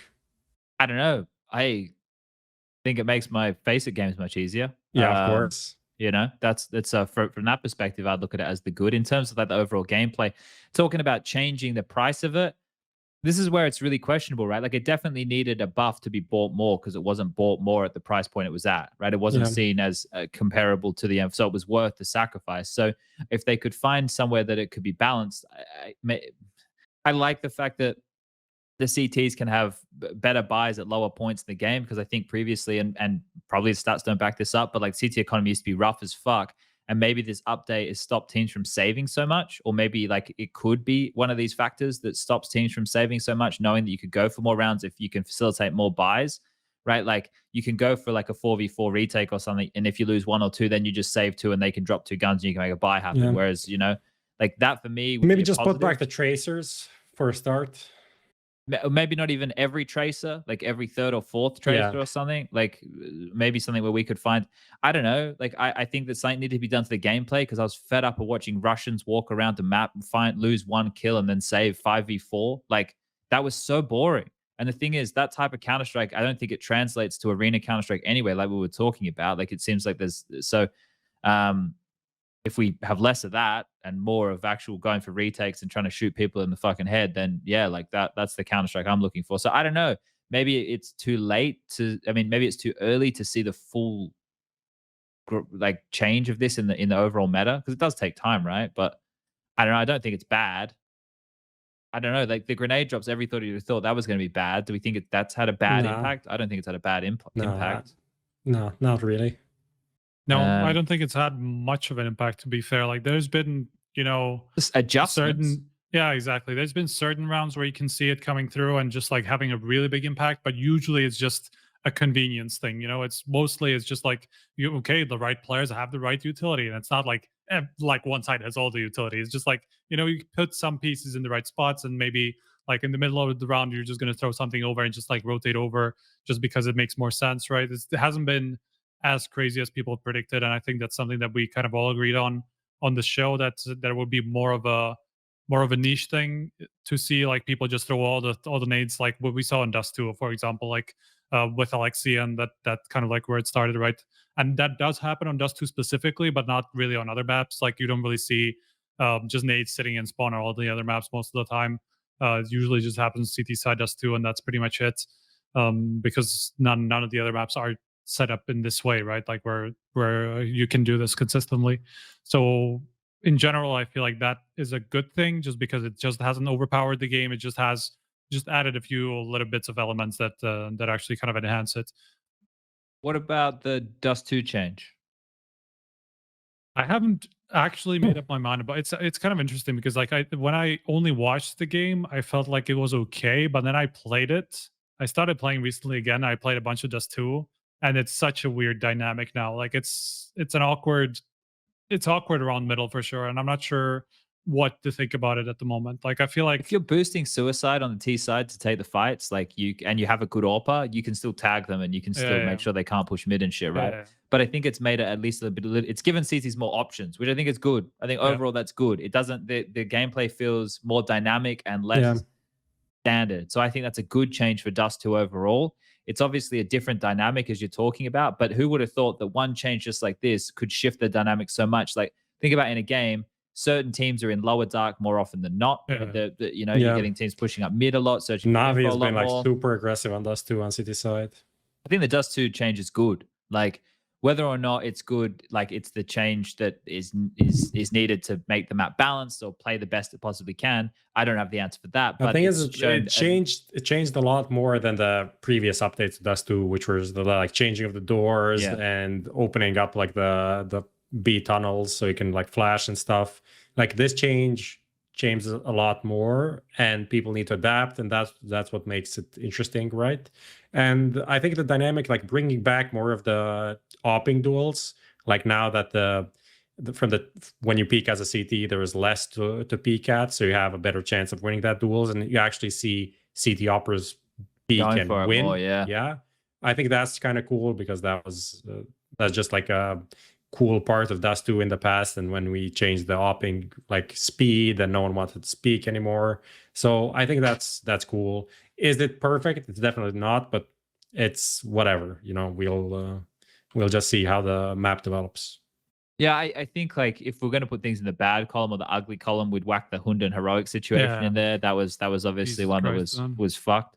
I'm so glad that's over, man. Like that's Striker becomes editor-in-chief first day on the job. It's like, okay, this Hundan guy, we know he cheated, but now there's a bigger story. Now the next 3 weeks, every second day, there's going to be like one tidbit from an interview he did with a tabloid. Not tabloid. Don't call him a tabloid. They don't like it when you call him a tabloid news website. And Pimp got involved, and everything was just like everything's just happening every day. And Striker's like, "What the fuck? Why did I get into this?" It was good fun. It was a good trial time by of year. fire for sure. Yeah, that was a fucking weird time, man. Like it was so horrible. Like mentally, it was really bad to follow and just like try to make sense of it. It was so bad. Did the WePlay Academy League only start this year? Yes. Do we think that's a good thing, a bad thing, an ugly thing? What do we think of that?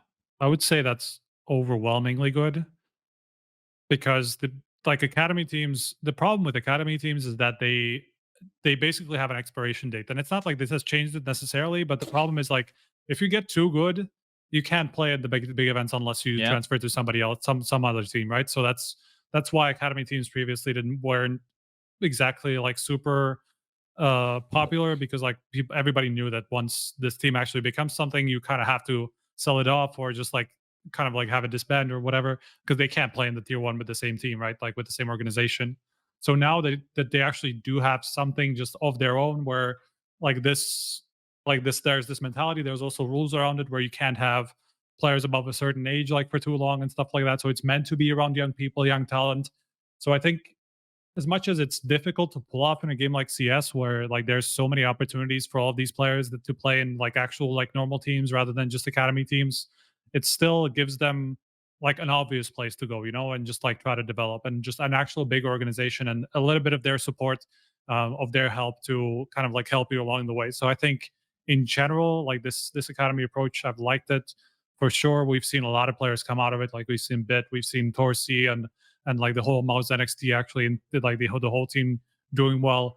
If you think about the young ninjas, obviously, like you can think how like questionable their decisioning was about the main team, but I think the academy team was throughout this all pretty successful as well. Yeah. So like in general, like I don't see what would be bad about it. You think it's good, Prof? WePlay, yeah, definitely. Yeah, just the Academy League. I don't mean in general. Just I think they're doing. They said that they're going to do like 6 seasons a year. No, altogether. But they're like contracted to do 6 seasons because this is like a cooperation between the organizations, right? And WePlay, and then after that they'll see what's going to happen. And so the 3rd season is going to be happening soon. They already did the 3rd season. Or the 3rd season happened. Yeah, I think they've already done 3. I think they did 3 this year somehow. Yeah, they fucking smashed them in. So yeah, should be like 4 per year. I think that's the plan. Like 1 per like quarter or something. Yep. I think one ugly thing for me is the domination of partner teams in tournaments, and we have seen this happen like last year.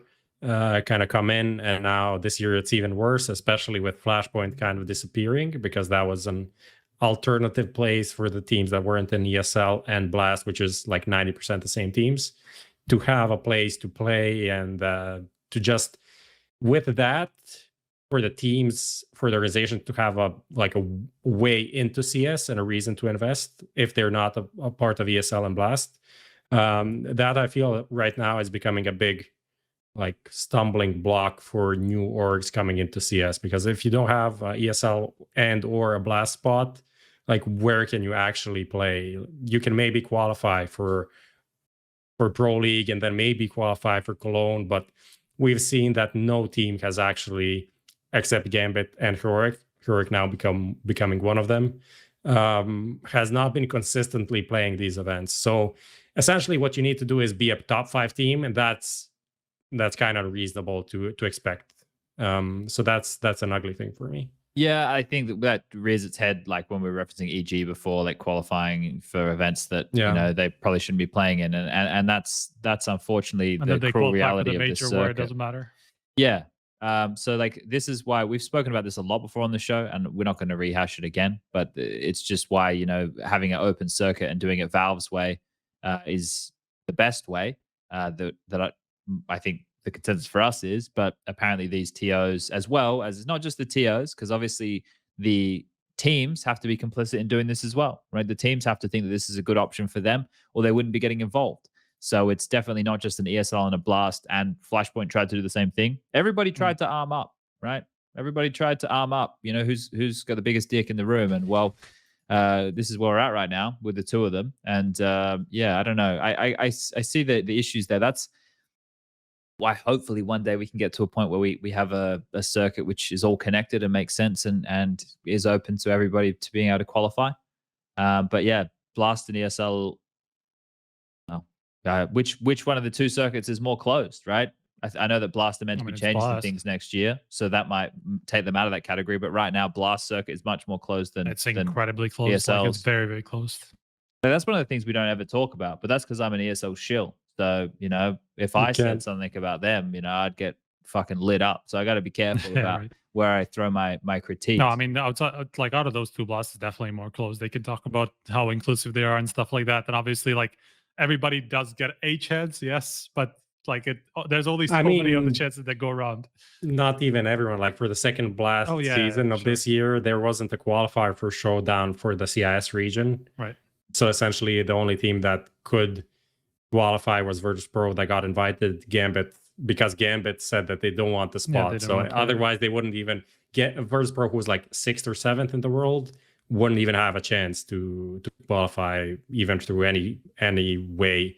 And the way that you qualify for Showdown is literally like hoops through like more hoops. And it's also that like it's also regionalized as hell. So like all the regions get represented, but like that doesn't necessarily mean that those are the best 16th or whatever how many teams there are in the world, right? Outside of those who already actually made it to the finals, right? So like there's no question that Blast is way more close than ESL. Like ESL, the only close thing about ESL is, I mean, Pro League is very close, but like even there, the rest of their circuit is actually like what 2/3 ranking or like other qualifiers related, right? So it's just eight partner teams I think get spots at like those, or 6 rather, out of the 16 that get spots to like all the other big events. So it's not even that close if you look at like the entire ESL circuit.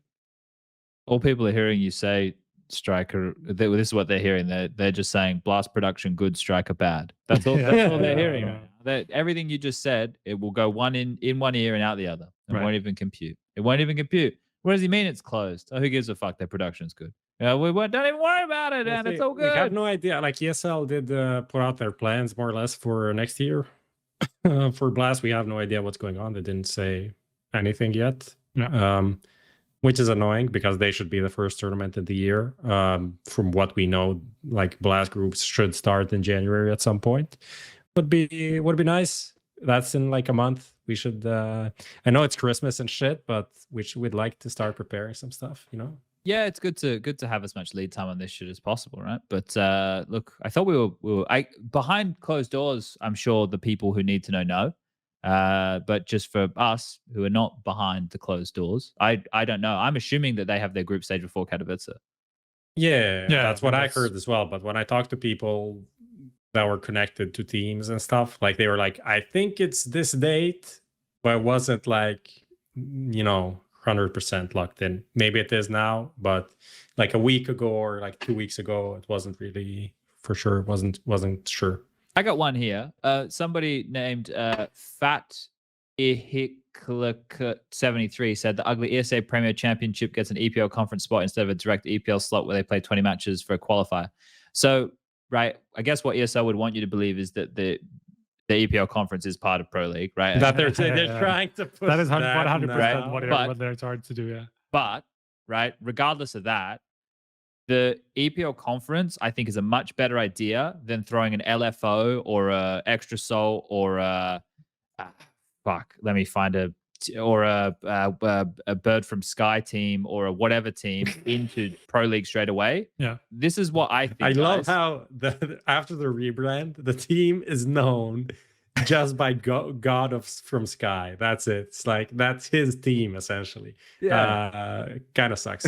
But my point here is I actually think it's much better that these teams like qualify into an event with comparable skilled teams, because I don't want to see LFO go and get fisted by NAVI and Gambit, who they draw in rounds 1 and 2 of Pro League. I would like to see them go and try and beat an Extra Soul or a Movistar Riders or this or that. And then if they qualify, then they're the best of the bunch. I think that tier 2, tier 3 Counter-Strike is so fucking in flux and hard to call who is good and who is bad that there should be a sifting process where they play against each other before they play against the tier 1 big boys. Because use Copenhagen Flames as a current example of this. They're a team who did fantastically well at the major. They had this amazing narrative that we're all around. And then they're getting 16-0 by Namiga? Like, is that what happened to them? I'm pretty sure they won the series though. But I don't give a fuck. Like that's just showing you how crazy that tier of Counter-Strike is. Like a team that just had this amazing story and we loved it and we loved the type of Counter-Strike they were playing against the best teams in the world. Got 16-0 by Namiga. Like, do they even still have Lollipop 21K in Namiga right now? Is he still there? Like, they don't even have the best player. What the fuck? Like, I think Vopo, the CEO something, he actually went out on Twitter today with like a statement around that. Yeah, saying they played too much games or something like that, right? And, then they had no support team around them because of they're Oh, of selling course. the I'm not team and critiquing- their Yeah, coach yeah. Look, left and like the I'm not backup drilling in coach house. is busy selling the team. What I'm hearing is all the Danish bias coming through right now, and Hey, I'm not. What I'm are you? not trying What do to- you? What do you think about lucky rifling? It sounds like a great idea. no comment.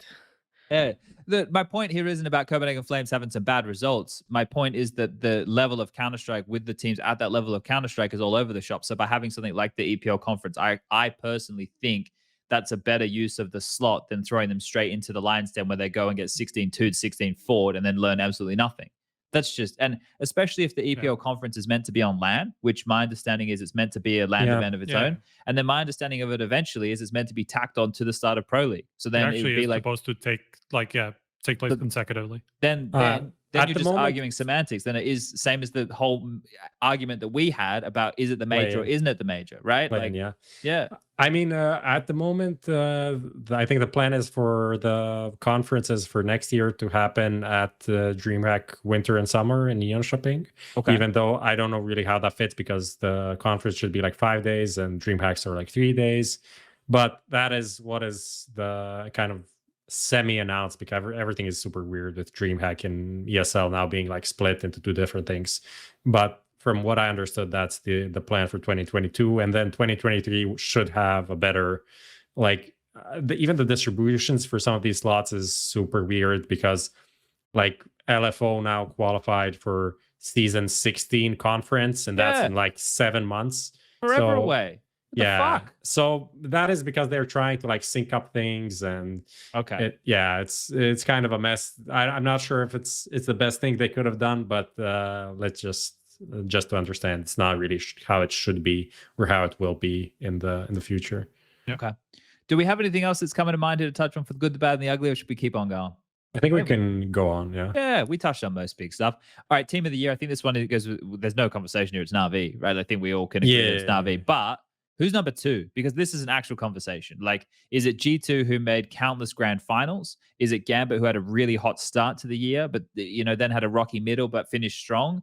I feel it can only be those 2 in the conversation. I don't know if like Vitality have done enough to secure it. Well, maybe. Vitality, Heroic is also there. There's Heroic, who's kind of like a discussion, I guess, but it's probably not going to be enough. But I mean, in my eyes, I think it's always going to be Gambit. And obviously we do the top 10 teams of the year and stuff like that. And that's like based entirely on the ranking. I don't have the data yet, so I don't actually know how it's going to turn out. But my personal thinking and just like looking at, actually Carbon did a really good job like putting together like a bunch of the like all year long results and like what placements were, like which teams had like great placements, like win tournament wins, good placements where they just like made it to the playoffs or like top 8s and stuff like that, and just like big blowouts, right, where they just got eliminated early, right? And like if you look at the consistency, I don't think there's much you can say like that against Gambit? Goes against Gambit, because they had a super consistent year in terms of almost never just failing an event. Like they almost always made it to the playoffs. Like I think it was just like one event in 16 or whatever they played where they just bombed out and didn't do anything. Like that's crazy. And obviously they had some tournaments win earlier in the year and they still had the second place at the end, some deep runs, top 4 at a major, like this is, if you look at G2, obviously, like if you think that the LAN events were where it mattered most, you could make a they case definitely mattered more than the online exactly. results, but they didn't win. Yeah, that's the point, right? Like the question is, are there second places at Cologne and at the major, and there's one more that I'm missing right now, but whatever. Are they more important than the wins that Gambit got and then some of the deep runs that they've gotten since then, right? Because they have just made another final as well. So I think that kind of like puts them pretty much obviously above G2 in that aspect, in my eyes at least. But yeah, it depends on what your criteria is and how you value the online period and like Gambit's start to the year compared to the rest, and also the insane consistency. I think the consistency is basically what's deciding it at the end. Prop, if you had to like do from 1 to 5, you reckon you could do it? NAVI number 1? NAVI Gambit, G2 Vitality, Heroic probably, and then it's very difficult. Then you have like a Virtus Pro somewhere there, NIP, FaZe. I don't know where they land. Probably bottomish top 10. The fact that that just sounds bad on my ears, that even. you're starting to get into like that, it just like shows you how much of a mess the rest of that shit was, right?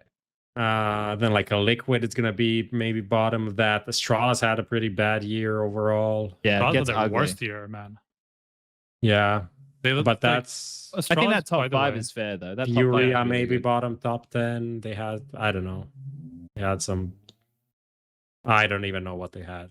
But I think that's a pretty reasonable ranking. I think Gambit, G2, Vitality, Heroic is actually like Navi's number 1, obviously. But I think that's really good. That's like the whole year. You can imagine, you can picture when they had their strong periods, all those teams, right? Even though you can say Gambit's was almost throughout, but they obviously popped up and then they simmered down and then they just carried along, right? At G2, they were like boom, boom, boom, boom, boom, boom, all over the place. Navi kind of ramped, right? They started strong and then they dropped a little bit and then they ramped as the year went.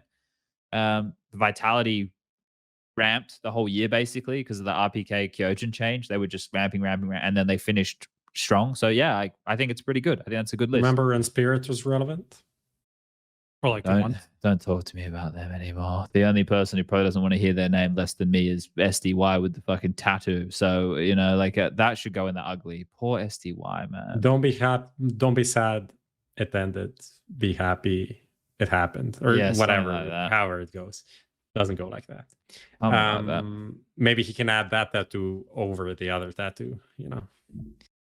But yeah, the idea I had for this was also to maybe to do like a squad of the year, maybe and talk about what Blast did with their like 5-man thing, which I thought was kind of interesting. And I think overall, it kind of comes down to maybe semantics and how you want to decide some things. But when you look at like Opper, obviously that's going to be simple. Coach of the year, I don't think you can also argue against Blade. And then some of these roles, like the lurk role and the entry role, are things where I have a lot of issues even defining what they mean currently, and even the support as well. And then adding on to that, like how do you even decide? Let's say for the support role, do you just like find like 5 players that are supports and then decide by saying this is the best player that is the support, or do you look at who is doing the best support role from those players, right? Because let's just say Inters isn't the best individual player, but maybe he is best at supporting his team to win, while someone like Perfecto is a better player individually, but maybe he's not supporting that much. And that is, I feel like that's a more interesting discussion than like who you pick, because it just depends on what parameters you use to and then then it's easy to figure out who you'd pick, right? And also like the IGL is like incredibly subjective, and you just don't know how much he's actually called the team to win, how much it was actually his doing, and how much it was the help of the team and like the setup around him and stuff like that. 100%. Like a lot of these things are just down to your subjective view and just like a very lack of information on what you have. And descriptions of the roles themselves. I think that is the biggest problem by far. Because like you look at, I think Nico is probably the best example of this, because like you could legitimately make a case for him being the best entry and the best lurker. Like you could legit like fill 2 spots by Nico depending on your description of the roles, right? Because he is, I think by every reasonable definition, a lurker, but he is an aggressive one. Like he constantly goes for duels, but like he's usually alone when he does that, right? Which tends to mean that he's a lurker. He's just like somewhere on the side of the map looking for openings and stuff like that, right? But then like how do you define an entry? Does it have to be always the guy who runs first? Is it Jax? Like is it the guy who's just always going to run first and make sure that that he gets killed or whatever? If somebody gets killed, it's going to be him, and everybody else gets the info and just like gets to trade him and stuff like that. And to be honest, like the entries of Jax stored, they don't even have their entry attempts aren't even that high, right? Because these are the guys that run in first only in those rounds where they do an execute, or they or maybe if they're doing mid control, it's always going to be on Eco wants to take these and these fights maybe, or someone else. So it's very hard to even define these roles It is something that why we use like on our like squad of the tournament. We don't even use the word entry because it's so diluted. Opening kill, right? We just use like opener because like opening kill of the round, first kill of the round, and that's it. Doesn't mean you need to go in first. How we just got like, it, yeah. So, and it can be on the CT side as well. And this is also a thing that maybe we should try doing more, is maybe combining some of these like CT and T side roles, because why are we even talking only about T side roles all the time? Like, why are we only talking about lurk and not about like anchor or rotator, right? Because I don't know, the way I think about, let's say the CT side and T side, you just like think of Mirage because it's the most basic map right now. But you have the Opper who's going to play mid on CT side, right? And then you have the B rotator and the A rotator. And those are the two rifle star players or like hybrid players. They're going to be playing those roles most likely. And then you have a B anchor, which is going to be the super bitch role. And the A anchor is just like half bitch role. Demi bitch role, yeah. Yeah. And that's jumping, but just shit. But also shit. But you can at least get one kill most of the times, right? So, and then you model on that, right? How you want to set up a team. And you could do a similar thing on the T side with like B lurk, A lurk, and like mid control trio. But that's something I did though when I tried to explain, like something that I always did on a desk. Well, not always, but when we had a bit of time to fill in a desk segment, I'd have those top down views of the map with the little face pictures. I remember that. Yeah. Yeah, and then I would have them with little icons. Was the idea to be made so that you could demonstrate. It's like, okay, so devices here, here's the AWP, bang, right? Like, and then this guy here is the rotator and overpass, bang. Like to illustrate that kind of stuff, because it's easier for me as an analyst to talk about the CT positions and those roles that they fulfill on the CT than it is on the T side. Because on the T side, it depends on the strategy they call, a lot, how the mid round goes, like where is the round going to finish? Is it a set piece out of spawn? Like, is it spawn based? Like, there's all that shit can heavily affect the T roles as well. So yeah, I don't know. Like, I think if we were to do categories like best, you would do best player, but you could almost even like best player would be simple overall. But then you could go, okay, well, best player who doesn't use the AWP. Well, then you get into the conversation. It's probably Nico, right? And then you can go, okay, well, who was the second and third? Bit Electronic. Like you start talking about those names. You know, who else is in the mix right there? So you could go that way. But in terms of defining this, that's one of the things with stats that's so hard, is to put a label on this stuff. As you mentioned, okay, so what's a trade kill? How many seconds have passed before it's a trade? Is it only a trade if it's on the person who got the opening kill? Like the person who got the kill, right? Is that how the trade works? Is it still a trade if it happened on the other side of the map? Well, you could argue it is, because they took, like, so you get in this fucking loop where you're just chasing your tail. I mean, that's a part of why this doesn't even ever enter into a conversation when we decide the top 20, because it's just impossible. Like, you can't objectively look at these things and say he's a better lurker than him or whatever. He's a better IGL. Like that's a better example. There's no way to it's know like, that. You don't know. You have no idea what to say is better like, T-side call, like stats, right? Yeah, exactly. Like, you can have fucking 3 people on a team who just like make mid-round calls, and how do you know which one made what and how they impacted the scenario? Like, you can't know. Like, these communicational, like, people say how somebody's a really good like glue man and how that should be taken. Like, it's impossible. Like, these are all just subjective things that you just can't take into consideration if you want to make an objective list of anything. So that's why this never enters into conversation when we do awards and stuff like that, because you just can't be.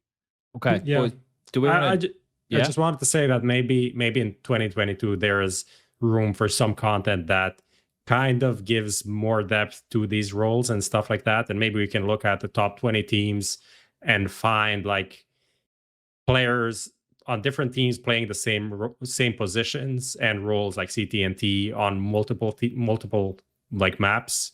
You know, let's say you just look at Tabson, he's played like 90% of the same roles as Nico, and then this guy plays these roles on most of the maps, and then maybe in that way kind of model like archetypes of players, which are a bit more in depth than what we have now. And that would be pretty interesting for me to maybe just have a better discussion about CS and roles and players and what they do on teams. Yeah.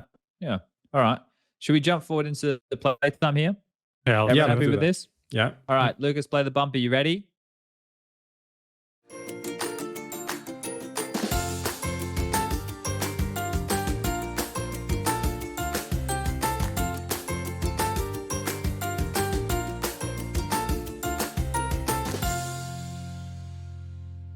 All All right, we're back. We're going to get into playtime. We're going to go into the Paramatch Matchmaker. I don't know how we got into go, but we got there. As Lucas, let's send the links around so we can jump on in. Prof, what is the go this week? There's some like yearly stuff. I think we talked about a bunch of it in the meantime, but it is what it is. Maybe should have put it in earlier. If it's a lot of the same stuff, we can just skip it. Yeah, so I had 8 things that happened this year, and 4 terms, which would be undo, delete, tweak, and keep. And then we could just go one by one and okay. And I guess I can. just start. I opened it up so I can start, and I can click through it. I guess now that so minus train plus ancient. What are you putting? I'm gonna say tweak, just because of the ancient changes that kind of like have been long overdue in terms of the spam boards and stuff like that. It's just been a little bit too one-dimensional when it comes to like retakes and stuff like that. It's just a few really key details on, especially when it comes to retakes, that need to be addressed in some way. So I'm gonna go with that. I'm actually not entirely sure what should be done. If you need like a big redesign, especially of the A-bomb site, or if you could just add a couple of positions, or what could be done about it exactly. But there's something that definitely needs to be done about it. Okay.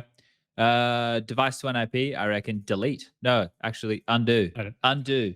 Yeah. Undo device to NIP. Just keep him in Astralis and still add blame and config, and then it's all good. Right? Would be interesting. Would be fun. Just undo it. Just undo it. All right. Next one, bro. Oh yeah, French scene death. Undo, delete, tweak, and keep. Amazing options here. Whoever made this is an idiot. Well, it definitely keep them dead. I guess we can tweak it, and maybe in that way they can be alive or be undead in some way. I think my solution, not solution, but first step for the French scene would be for LDLC to pick up Double Pony and maybe have 1 or 2 tweaks with leftover French talent that's out there. I think that would be a good start, because LDLC have been doing fuck all for like 2 years almost now, so it doesn't make any sense. And get some backing behind them, like LDLC. They're partnered with like Marseille, like a football club and whatever. They should be able to support these guys to be a relevant French team now that Vitality isn't French anymore. G2 is less French than ever. We need, some representation. Yep. Okay, nice. Striker, Valvac change. Yeah, I mean, I'd keep for sure. I think it was just a good way of balancing it out. Like what is it? 5 years? How many years? Yeah, 5 years. 5 years, right? Yeah. I was thinking it was 3 or 5. Like that's obviously a long time to kind of be out of majors already and stuff like that. And it's also contingent on the fact that you haven't done it once. You've already taken part in something Valve organized, right? So like you have to cheat at a point where you already know the consequences, right? Like for it to be permanent. Yes. And I think is a big is important, because like obviously some boundaries. Yeah, and obviously, like if you're young, if you're just like 13 years old and cheat in a matchmaking game, like that shouldn't have the same consequences as if you do it in a competitive scenario where there's prize money on the line and like other teams and stuff like that. That's just entirely different situations. So big up for that to keep. Okay, nice. What do we got here? Anonymous and Akuma. Let's go undo. No, let's go delete. Well, they never happened if we delete them. Let's just remove them from our mind. They never happened. Completely bullshit. Didn't get anything out of it. No, it was just a big kerfuffle. And unfortunately, here we are. So Here's a dramatic pick. Hunden, heroic drama. I say tweak. Because you'd maybe say undo. Just delete just it. Just Hunden just stays there. Maybe delete so it never happened. But no. Here's my take. We tweak it, go back in time, and stop Hunden from doing all of this like bullshit, stupid interviews, and actually have him come out and just like say everything in an actual way, and actually respond to questions to get like at least his version of the truth fully out there. And if he's got a smoking gun, get the smoking gun out there. Yeah, and also like some of these things with the Astralis, there needs to be some more details there that never came out. I want that out as well. And I think that would be good. That would be good. Okay, I like that one. We could do a tweak on that situation. All right, 6-man rosters. On to me, right? Yeah. 6-man roster's done. I mean, wow. Well, okay. This is what's your stance, mate? This is your entire stance. That's the thing. Like that's just like too complex to kind of explain or even like make a real opinion like among these 4 options. So I'm just like trying to find an angle about it. Did you like the 6-man rosters or no? I like the experiments. I'm not sure if that's if I generally wanted it just to stick around, because I think like eventually you will just end up on a 1 player, right? Like most of the time you'll just end up on the right fit. Like we saw that with Navi and how that kind of like skyrocketed them when they finally like found the right fit for the 5th player rather than having to switch around. Didn't do Astralis any good for them to switch around any players. So like in the end, it's basically just Vitality that actually gained something out of it. Well, so I think Navi got bit, so no, of course, but like I'm saying, like when the switches were happening, I think the only time somebody actually succeeded was Vitality. I think everybody else was just like trying to find the actual fit rather than having a really realistic 6-man roster. So I would say just keep, in the sense that like it just should stay keep it dead. Yeah. Keep it dead. Yeah. At the moment, just like we've had that experiment. We see that like there's something to it, but you know it's probably not sustainable. If we're more franchised, right? Like then yeah, keep it. Sure. Like put it in. If we can stay open circuit, then keep it out. That's where I am on that. The A1S buff tweak. We were talking about this one here. I think just some adjustment either needs to be made to the gun itself or the price point of it, just to try and bounce it up a little bit there. But yeah, there we go. That was pretty easy. We smashed the Paramount Matchmaker segment right here. Now we're going to get to a fun one for everybody at home. We're going to be doing some viewer questions with an Xtrfy M4 mouse to give away here. That's a new wireless mouse from Xtrfy. They've been we've been lucky that they've hooked us up. Is it 1 or 2? What are we giving away? 1 here? We have 2, but we're giving away 1 now. Okay, and one then now. We'll figure out how to give away the second one as well. And the catch is that you have to be from one of the countries that has an official reseller, because otherwise we can't ship it there, right? So that's the thing. Okay, so that's or at the least one have little... someone from some of those countries and can ship it to that person. The reseller link is here, so you can see, and we have a bunch of questions as we're going to move into everybody's favorite segment, Prof's Mailbag, and some sirens go off. We could get a thing for that. A bumper. And then every time we need to play the bumper, Chad would be like, do we have to play the bumper? And then I'd be like, yes, because I want to see myself as a mailman. Like, or nice. Would be that. That'd be kind of fun. Show us how manly you are, Prof. Reach deep inside that sack and let us know what you've got. There's been a bunch of questions. We can start with some like basic ones. And then like warm up. Don't give us their names, right? Give us, because we're going to pick based on the questions, right? Yeah. Let's do this. Let's just go through a bunch of these questions, and then at the end we can go which question did we think was the best, and we go that one. To be honest, you don't know any of the people probably. Okay. So I do know one of the people. I saw one of the questions that I really liked. It's rigged. All okay. Right, well, is it Tom 94? Yeah, it is. Okay, we can start with that one. No, we won't.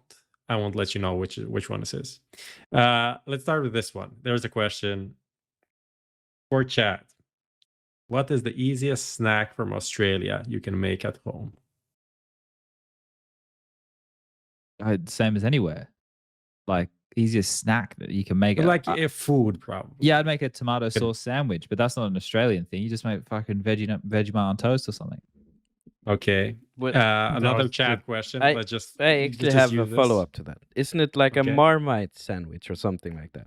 I mean, Vegemite is the the Marmite. UK, Vegemite is Australian. Vegemite. But yeah. But you could make a Vegemite sandwich. That's probably the easiest, right? Yeah, it's not bad. Vegemite on toast. It's a winner. What is bigger? Chad's blood pressure after reading chat or Device's buyout from Nip? I'd say his buyout. Still, yeah. I get mad for the show and because it keeps me alive. I take the anger out on you guys at home as opposed to everything else in my life. So let's go with Device's buyout. Okay, this is actually an interesting question. Which guest gave you the most compared to what you expected coming into the show? I mean, one sticks out for me, and that's NAVI. Yeah. That's for sure. Ooh. Because I wasn't sure what to expect, like from his interviews and on stream and like on broadcast. I never thought that he would be particularly talkative or like tell us too much. But like when he actually came on the show, he was perfect. He was really good. I can read some names. So Smuya, Kerrigan, Threat Simple, Moses, Taco, Machine, Freiberg, Devil Box, Shocks, Tapson, Ian Smith, Smuya, Robs, Maniac, Nafani, Valde, Hampus was good. Hampus was a good one. Wasn't Blade, part of it, but I saw it. Blade was pretty good as well. Yakinda was good. YNK, Malik, Anders, Device to NIP. Oh, that was the MSL, Apeks, Stico, Snappy, Kuben. That happened this year. Lol. Moses when he was in Liquid, Kerrigan as well, Aleksib, Nexa, Yakinder, Flusha, Twists. That's kind of that's the list more or less. Kerrigan and Aleksib were good. Yeah, I mean, in But terms the of like, usual compared subjects to that we expect. expectations, I think like the only like as I was listening to that, the only name that did stand out was NAVI. I'd say Nafani. I'd also say Simple, honestly. I didn't know what to expect of that one. Oh, yeah, true. I had very low expectations. I think it was a pretty good show. It was pretty overall. good, yeah. Okay. It was a slow burn, but it was good. Yeah, it's just like he's not a guy that really does like these long interviews and stuff like this. So I know like off camera he's fine to talk to, but on camera he always feels like kind of reserved. So I was happy how that went. Okay. Who would win? Astralis 2018 or NAVI 2021?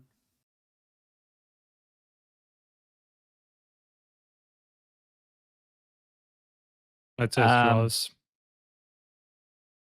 At a consistent level, I think it's Astralis. I honestly think NAVI would just like destroy them. Seriously? Individually. Yeah. The problem is comparing eras like this is bullshit. It's like the Astralis at the time were the ones who invented the way that we use and look at utility now, which is a blueprint of what NAVI do, who have just taken it to another degree. They use the utility and everything just as well, if not better than but that didn't exist to the same extent in 2018. If we're talking like what we knew at the time, like with the same players, I would say Astralis. Because like I think people also kind of underestimate how strong Astralis were individually at that time. Like they really, really didn't have weak points. But like if you were to go, that's the thing. You can only compare the players and their firepower like at their peaks. No, of course. But that's where we come into a big issue. That's like what I'm saying, but even if we had peak firepower of Astralis versus peak firepower of NAVI, NAVI wins. Really? I think so. Like player for player, like simple over device. I mean, okay, but like if you look at the teams and how they like the way that they played, the way that they won, rather than not just like individuals getting them there, but the way that they won, I think Astralis were much more solid than what NAVI plays. Like the style of NAVI isn't as solid, I think. NAVI won a major without dropping a map. Yeah, that's fair enough. Yeah, it's a different eras. Like that's the problem. Like it's really difficult to compare these two teams because they like NAVI now play based on what we've learned over the last three years in large part because of Astralis. So yeah, that's the thing. That I think the best part about this is the fact that we can have the conversation, as much as that's like the most wanky thing that I could possibly say about this. But that's what this is. This is just a conversation that mates at a bar would be having about who they think, because it's like comparing Michael Jordan to LeBron James, right? Like, well, I don't know anything about basketball other than the fact that you shoot the ball and it goes in the hoop and you get some points. But like my point is that conversation is the same that they have over there. Ours is it's like if we try and do Zawi versus Simple. Like this year, we know that Simple was better, but overall, okay, you can have a real argument about that. It's just good that we can. I don't know. Comparing to people on Twitter, Simple was always the best, and there was never any conversation, and he was just robbed for 4 years in the row. It seems like, I don't know. Everyone just forgot. And Zawu never played on LAN, so we only saw him this year on LAN. Apparently, that's also a thing. Nice. That whole narrative just fucking pissed me off, really. It wasn't. Yeah. All right, well, let's leave that one. What's the next question we got? What's your favorite crazy news leak of the year? I don't know if that's very. I mean, device. It wasn't a leak though. I think this wasn't a leak. I mean, we found it the morning of. I knew a few hours before. Yeah. Who has been your favorite player to watch this year, and who are you looking forward to next year? Bit has been my favorite player to watch this year. Okay, Good shout. that's a good one. Hey, I used to like I've completely changed my view on it. Once upon a time, I was like, why are we showing the headshot percentage stat on like this was like years ago? Because like it was only Scream, right? I was like, why are we showing that? Well, what does this do? But now when Counter-Strike is now the nth degree, and like if he can just literally headshot everybody, it actually makes a really big difference. Like back then, it probably made a big difference too. But the way that the game was played, like it didn't feel that it was as important as it is right now. Like now, I feel like that stat means a lot. But that's probably just because I was an ignorant, stupid idiot back then. So there's that too. People were saying simple. Nico, that would Nico be is a biased. big one for Yeah, sure. but that's only out of the player break. Like, That's true. But I mean, at Yakindar peak in the time, first that- half as well. Probably Nico. Axel was good in the first half, but wasn't as good in the second half. Yeah.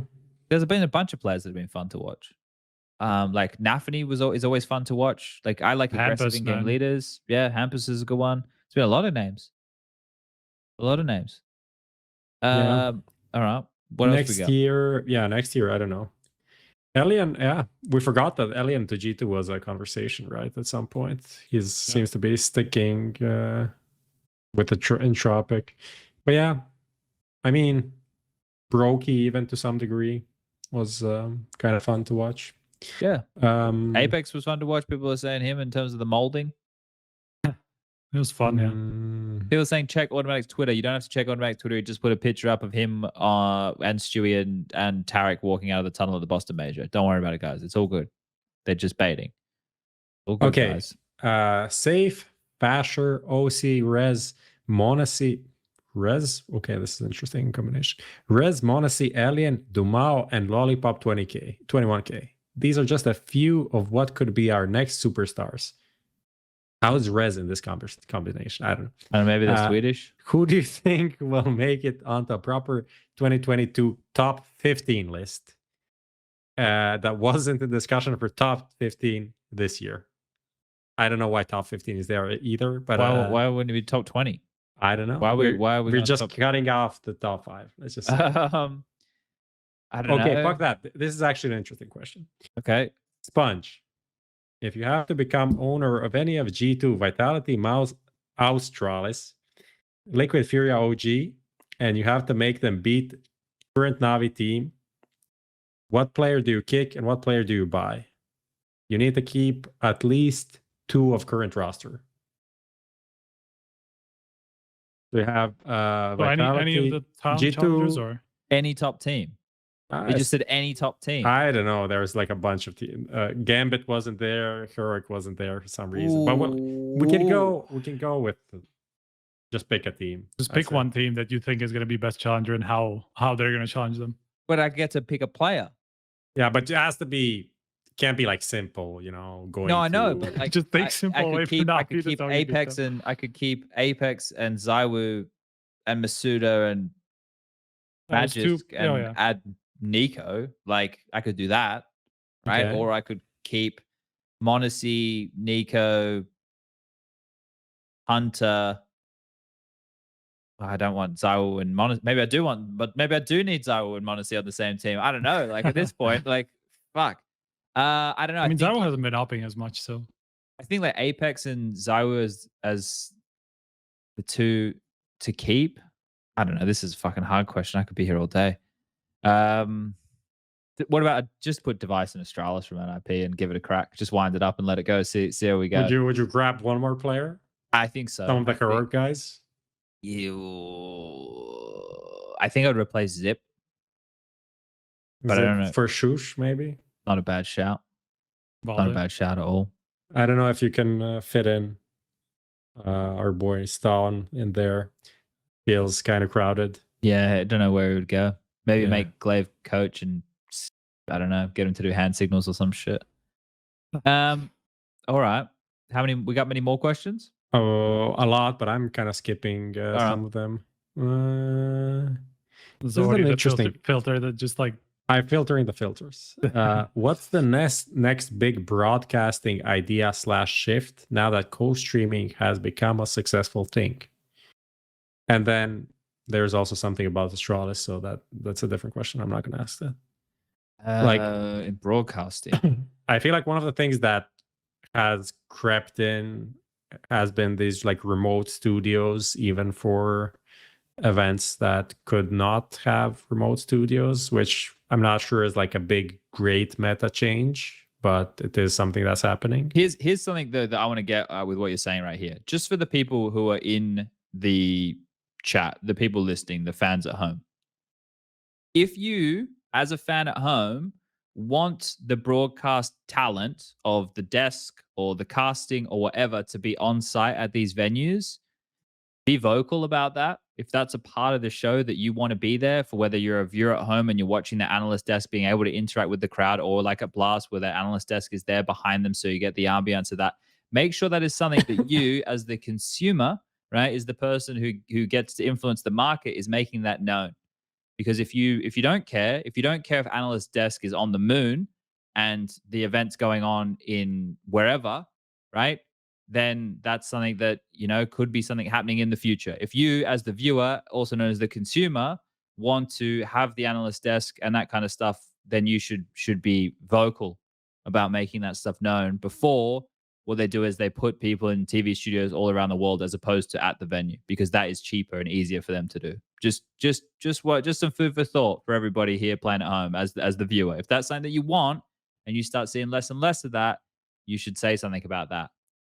Go in those surveys they do, right? They put out, all these companies put out surveys. Go in the surveys. Don't write your production was shit, because most of you don't actually know what production is. I see production. I'm like, some guy was like, ESL's production is show shit. They got all these tech issues. What the like they're talking about PCs, like waiting for players. It's like, well, that's not related to the production. That's related to the specs of the PCs or whatever. But make sure that you guys, you know, make that stuff known, because that's important. You guys at home are the ones who get to influence stuff. They look at you guys. They make numbers. They make little charts about you, and they go, oh, well, they like this and they didn't like this.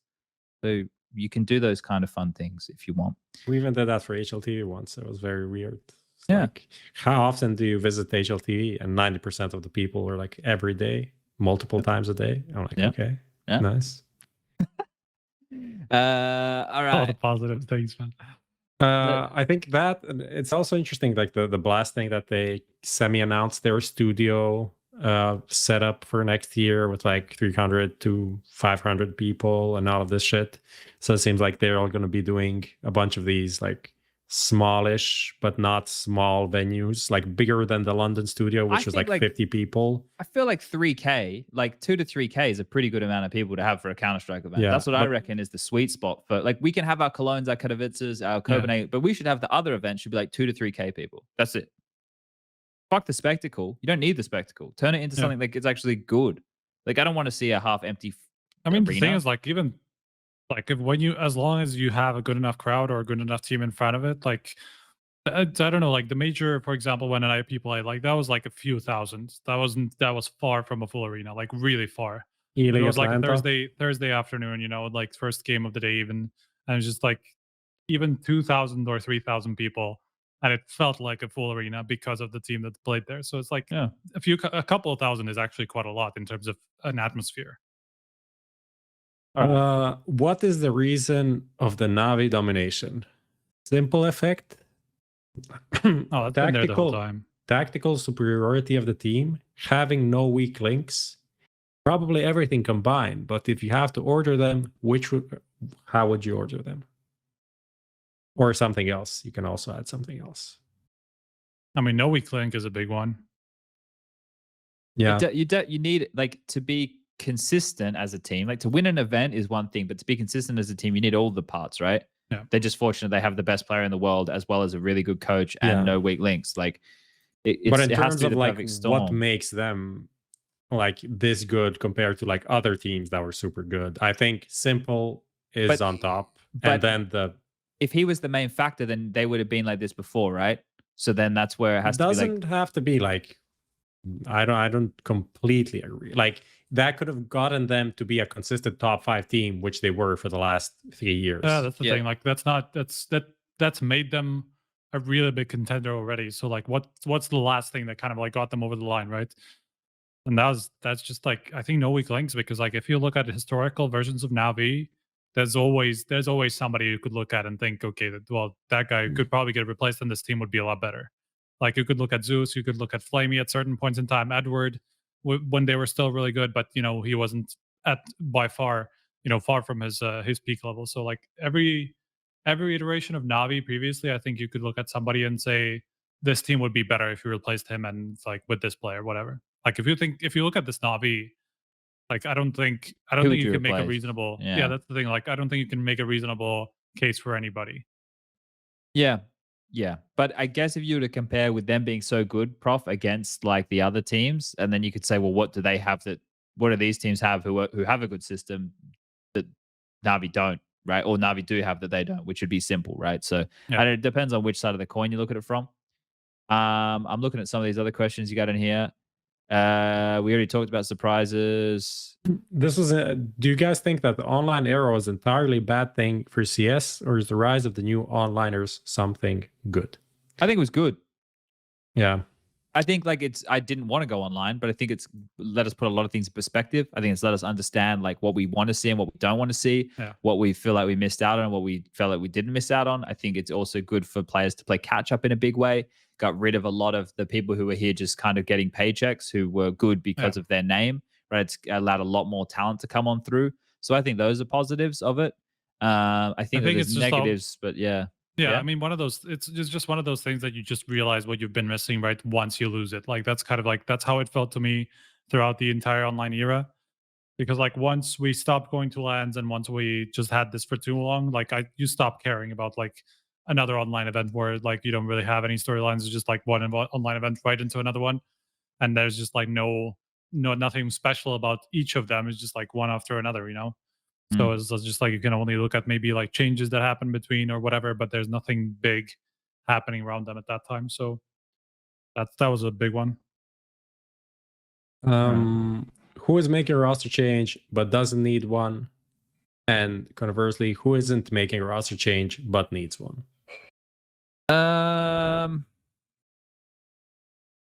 would say okay. Yeah, I was gonna say Vitality could get away with not. Okay. No, they would have always had to make one change. Yeah, no, but they could have, like, from where they are now, they could have got away with not, right? Yeah. But I mean, the thing is, like, I actually said that on Twitter as well when somebody brought that up. I think, NWK was who said, like, this team shouldn't even be breaking up. And I was like, I think this Vitality, in terms of longevity, would not have lasted at anywhere near this level. Yeah, I think, like, you could tell from the way that they played after they learned that they wouldn't be continuing together, that would not have flown after teams had a little bit of time to catch up with what they were doing. Because I think they were at points in time, they got readable and they got very punishable, but people just didn't realize it until too late, So I think that wouldn't have lasted until the next year once all of these new rosters came together and just like figured out, okay, this Vitality is actually really aggressive. This is when they go aggressive and like this is where they take risks and stuff like that.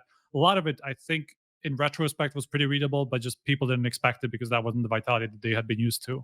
So I think like in terms of that, I think Vitality is not a very good shout. Like I would still respect like what Vitality did in this period and then actually pulling it off and just like letting their players just go loose when they wanted to.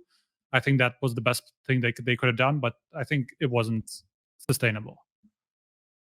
So I mean, okay, the one team that I did want to bring out there was, the thing is, I don't even know who I would replace, but there's a discussion to be had about HLTV, I think.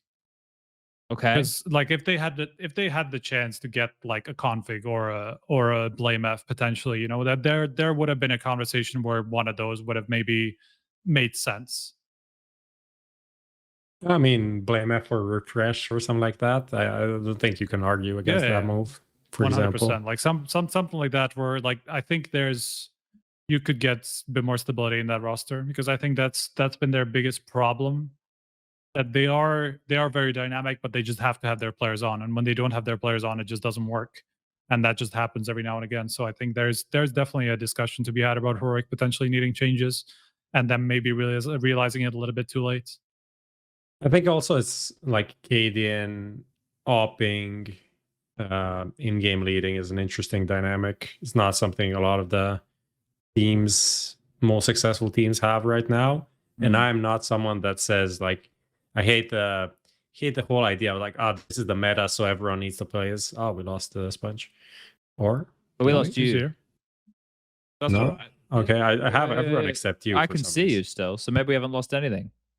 We can just keep all talking. good. This way we don't worry I, about the production. I think shit. it's interesting because sometimes he has like off matches or even tournaments, and that really hurts Heroic. I think you can kind of correlate that more than not any other player, but almost any other player on Heroic having a bad game. If Cadian has a bad game, that's like that's rough. That's when they lose. So maybe it's also tied to calling, confidence and all of this. But I feel like his kills are so important to them, and if he could be a bit more consistent, that would be amazing. And it's not something you can just replace, because even if you want to get an opper, there are no good Danish oppers really available. And then how is he going to be as just a rifler? That's also questionable. And you want him to be the in-game leader, so it's a difficult thing to kind of. But yeah, if we have to go the top 5 teams of this year, which team we think is going to be the worst next year? I'd say Heroic, NIP? based on NIP is not in the discussion for the top 5, I think. But the top 5, right? Oh, No, the top 5 list. I mean used overall. before. Okay, yeah. NAVI, NAVI G2, Gambit. Heroic, Gambit, Vitality. Gambit, and Vitality. With no orders. We're just like. Well, yeah, I think Heroic are probably the one. It's between them and Vitality in my mind. Yeah, who knows what kind of a Vitality we get next year, right? It could be amazing, but it could be also shit. Yeah, I get what you're saying. Yeah. It's They also like, are making a change, so they're going to go somewhere. We just don't know where. True. Yep. Okay. There's also like, do we consider Virtus Pro as like a team that's already made a change, and do we expect like? I don't think like, they need where to do make they another fall? change. I just think they need to keep getting experience and diversify the way that they play, and not have to come back in every single game and play 30 rounds of Counter-Strike. The thing I don't understand about VP is like this idea, like, oh, they got Yakinder, who's an entry player, now he's gonna loosen up things. And now we got Flit, who now he's doing entries. Like, now the team can finally have some aggression. But like their 2 players, are Kickard and Bustard, used to be the aggressive players on this team. So what's the fucking like this whole idea that they didn't have aggressive players doesn't make any sense. They just didn't. They didn't utilize them. Yeah, they just didn't play aggressively for some reason. They stopped doing that because in the past there was like a Dren and I don't know who else, like Sanji on the team. So these are 2 guys that were aggressive, and then we got more aggressive guys. So these previously aggressive guys were not aggressive anymore. So for me, it's just a weird discussion. I understand it from today's point of view, but actually historically it doesn't make sense. It doesn't hold up. Right. I mean, in general, like, I think everybody else did need to change. Like, if you look at Vitality, at least Kyojin should have gone, like, 100%. I don't think that anybody has any argument against that. G2 just had 100%. Like, that's been a dead team walking for a really long time. NIP obviously have already made changes, so there's the Big is a team that you could say Definitely make changes, right? Aren't they meant to be rumored to making changes? But it's another overdrive. I didn't read anything about Apparently that. it was like, I don't know, that there was rumors of changes of some variety, but I don't know. Sponge is reading some like I weird, read the back page weird tabloids, Reddit. I read the fucking batch page. He just sees Cyrillic and just like hits translate. It doesn't matter who it comes from. It's just like all overdrive. Everything is overdrive. As long as it's in Russian, it's overdrive, right? I don't know. I try and read all the nonsense rumors because you never know what could be true. Yeah, I think Big probably should make a roster change. Yeah, could. I don't know how. Yeah, I don't know if this whole gate thing has been working out particularly well. I think they should get rid of 2 players probably. Him and Keto, or well, I think there's only 2 you can definitely keep, and that's Tabson and Sirison. But you could either say you could replace Keto and Gate, or you could replace Gate and Tizian. Yeah. And then you could, like, I don't know, try and get some of these Sprout players.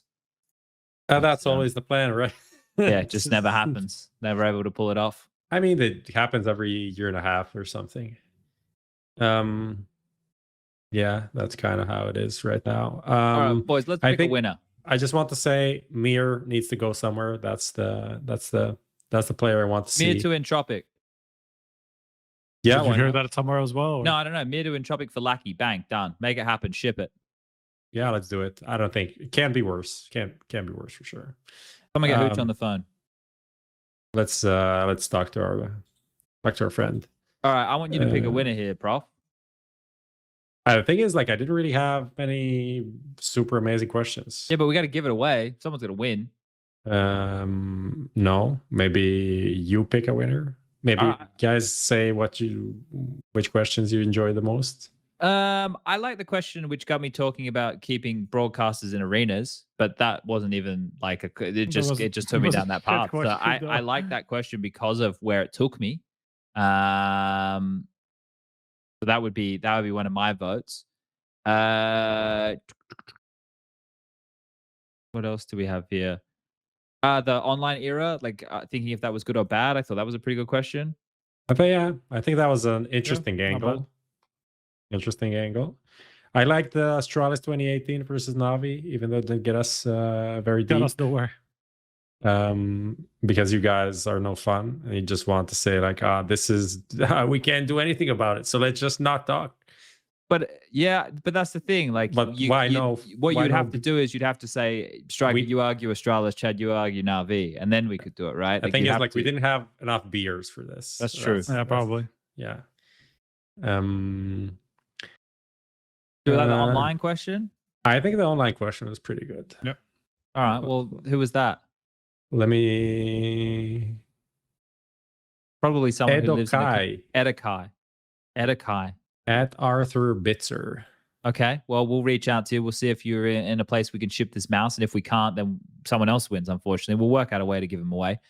But boys, I guess his bio says Weeb, and he retweeted your esports award winning tweet. Nice. So he's a supporter. Yeah, there we go. There we go. All right. Well, Edekai, congratulations. We'll reach out to you. We'll see what happens there. But boys, I think we've done another 3 hours here. But I want to, like, this has been a long year. We've done lots of shows. We're picking up steam. We're getting a lot of love and support these days. So anything you want to say looking back at the year, Striker? I mean, from Confirmed perspective, I think it's been amazing. I think we've gone a really long way in terms of, growing the people that actually watch this, even on a consistent basis. Like, don't even mean like necessarily like big numbers and stuff like that, but just like feels like we've had a really solid kind of like core fan base that kind of comes back all the time, and I really like that because that just makes me feel like we always have like the same people that we talk to like every now and again, and just like obviously new people come in and go, and some people stick around, some don't, but like I like the fact that we're just keeping a decent amount of people around. Nice. Prof, you got anything you want to add? Yeah, I mean, some guy in event, I think it was in Denmark, a guy said, he was pretty drunk though, but he said that he wants to become a notable pro player so he can be invited on the show. That like the show is motivating him to like pursue a career, and I thought that was very funny, even though I don't believe it's actually true. But it was amusing for someone to even conceptualize that and actually say it out loud.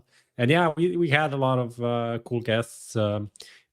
We just like, there's a discussion that we're having that is affecting like CS in some ways to some degree, which I feel is makes it feel worthwhile, right? And that's only possible because actually like plebs follow us, so then the people that are in good positions, high positions, like, okay, some people are watching us, let's figure out what's going on here, and then we can affect those people. So without the plebs, there would be nothing. So thanks to plebs. Yeah, as long as we keep having a kind of positive influence. And yeah, for me, like I get mad at the people in chat. But as we had a couple of episodes ago, I was talking about bettering the way that we present their information for these people to understand, because we know a lot of stuff that isn't just known, and we need to explain the logic. Because I hated it back in school when my teachers said, this is how you get the answer, but I never really understood how to get to the answer. So the fun part's in the working out. So I think going into 2022, we'll continue to bring you guys the show. We'll be back. Maybe we do an emergency episode if Simple, Zyro, and Device all join G2 with Nico and Hunter, of course. So, but if things like that happen, you never know. Do we have any goals for next year? There was a question about like guests that we would like to have on, stuff like that. We have one idea out there. I don't know if we want to put it out there or not. I think with Simple it worked out. We can try this one. Can tease it out? Yeah. What? You mean Carlos? Yeah. We can get Carlos. I mean, Getting Carlos. There was kind of like an idea, and I think he's kind of up for it. So when there's time, when everything's announced, when it's signed, when there's everything's signed and everything, maybe he's gonna be up for joining. Nice. He hasn't committed to anything yet. I'm just saying he seems open to the idea. I'd like that goal for me. I would like to do more in-person shows. I like the stuff that we did at the major. I would like to do something in an environment if we ever get back to proper events where we could hire a bar and we could set up the podcast set up there and people in the city could come and watch live and we could do something with some players and stuff live. That's a goal for me. I don't know if we'll get there in 2022. Maybe we'll get there in 2023. That's something that I think would be fun. But yeah, I just want us to keep doing what we're doing in the sense of everybody, right? Like Counter-Strike, as much as everybody wants to say it's dead, and everything that happens is proof that that's not the case, and things are trending in a good way. You know, we're not going to wake up tomorrow and have $1 million in prize pool for every single event, and you know, everything's going to be perfect. This is a work in progress. If Counter-Strike ever becomes something that, you know, is a mainstay in people's lives, like it is in ours right now, we're the people here now who are kind of getting an opportunity to witness it and do whatever we can to guide it in a direction that hopefully keeps the core values that we enjoy about this game and this community and what this has given everybody in their lives who are involved in it as the focus. So if we can continue to do those fun things and talk some shit while we're on the journey, then yeah, that's what we're looking for, I suppose. Yeah. I mean, cool. the one thing that I love about this show is the fact that we kind of try to put things into better context, right? Like for people to kind of like see more sides of everything. And I feel like that's actually making a difference. So that's definitely great. All right, Lucas, you got anything you want to? How many? We're gonna have 3 tech issues next year, or 3 a show. What are we thinking? No, maybe no tech issues. Maybe I do some stuff with the show, and then we'll have less problems. Who knows? Less problems. That sounds good. Let's leave it there. Everybody at home, Merry Christmas, Happy New Year, and we'll see you next time round on HLTV Confirmed. This has been 2021. Thank you for tuning in. Thank you to the sponsors. Thank you for Martin and Nomad for letting us run this little madhouse and our own little project here. Good night.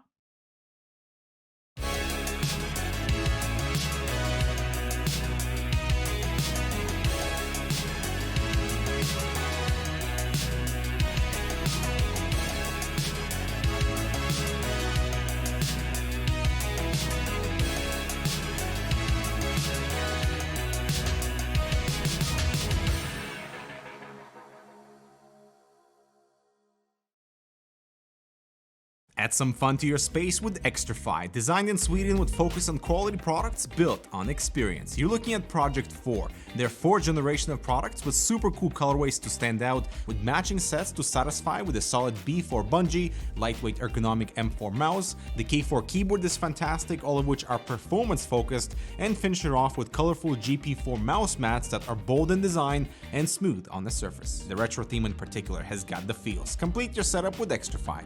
No regrets guaranteed.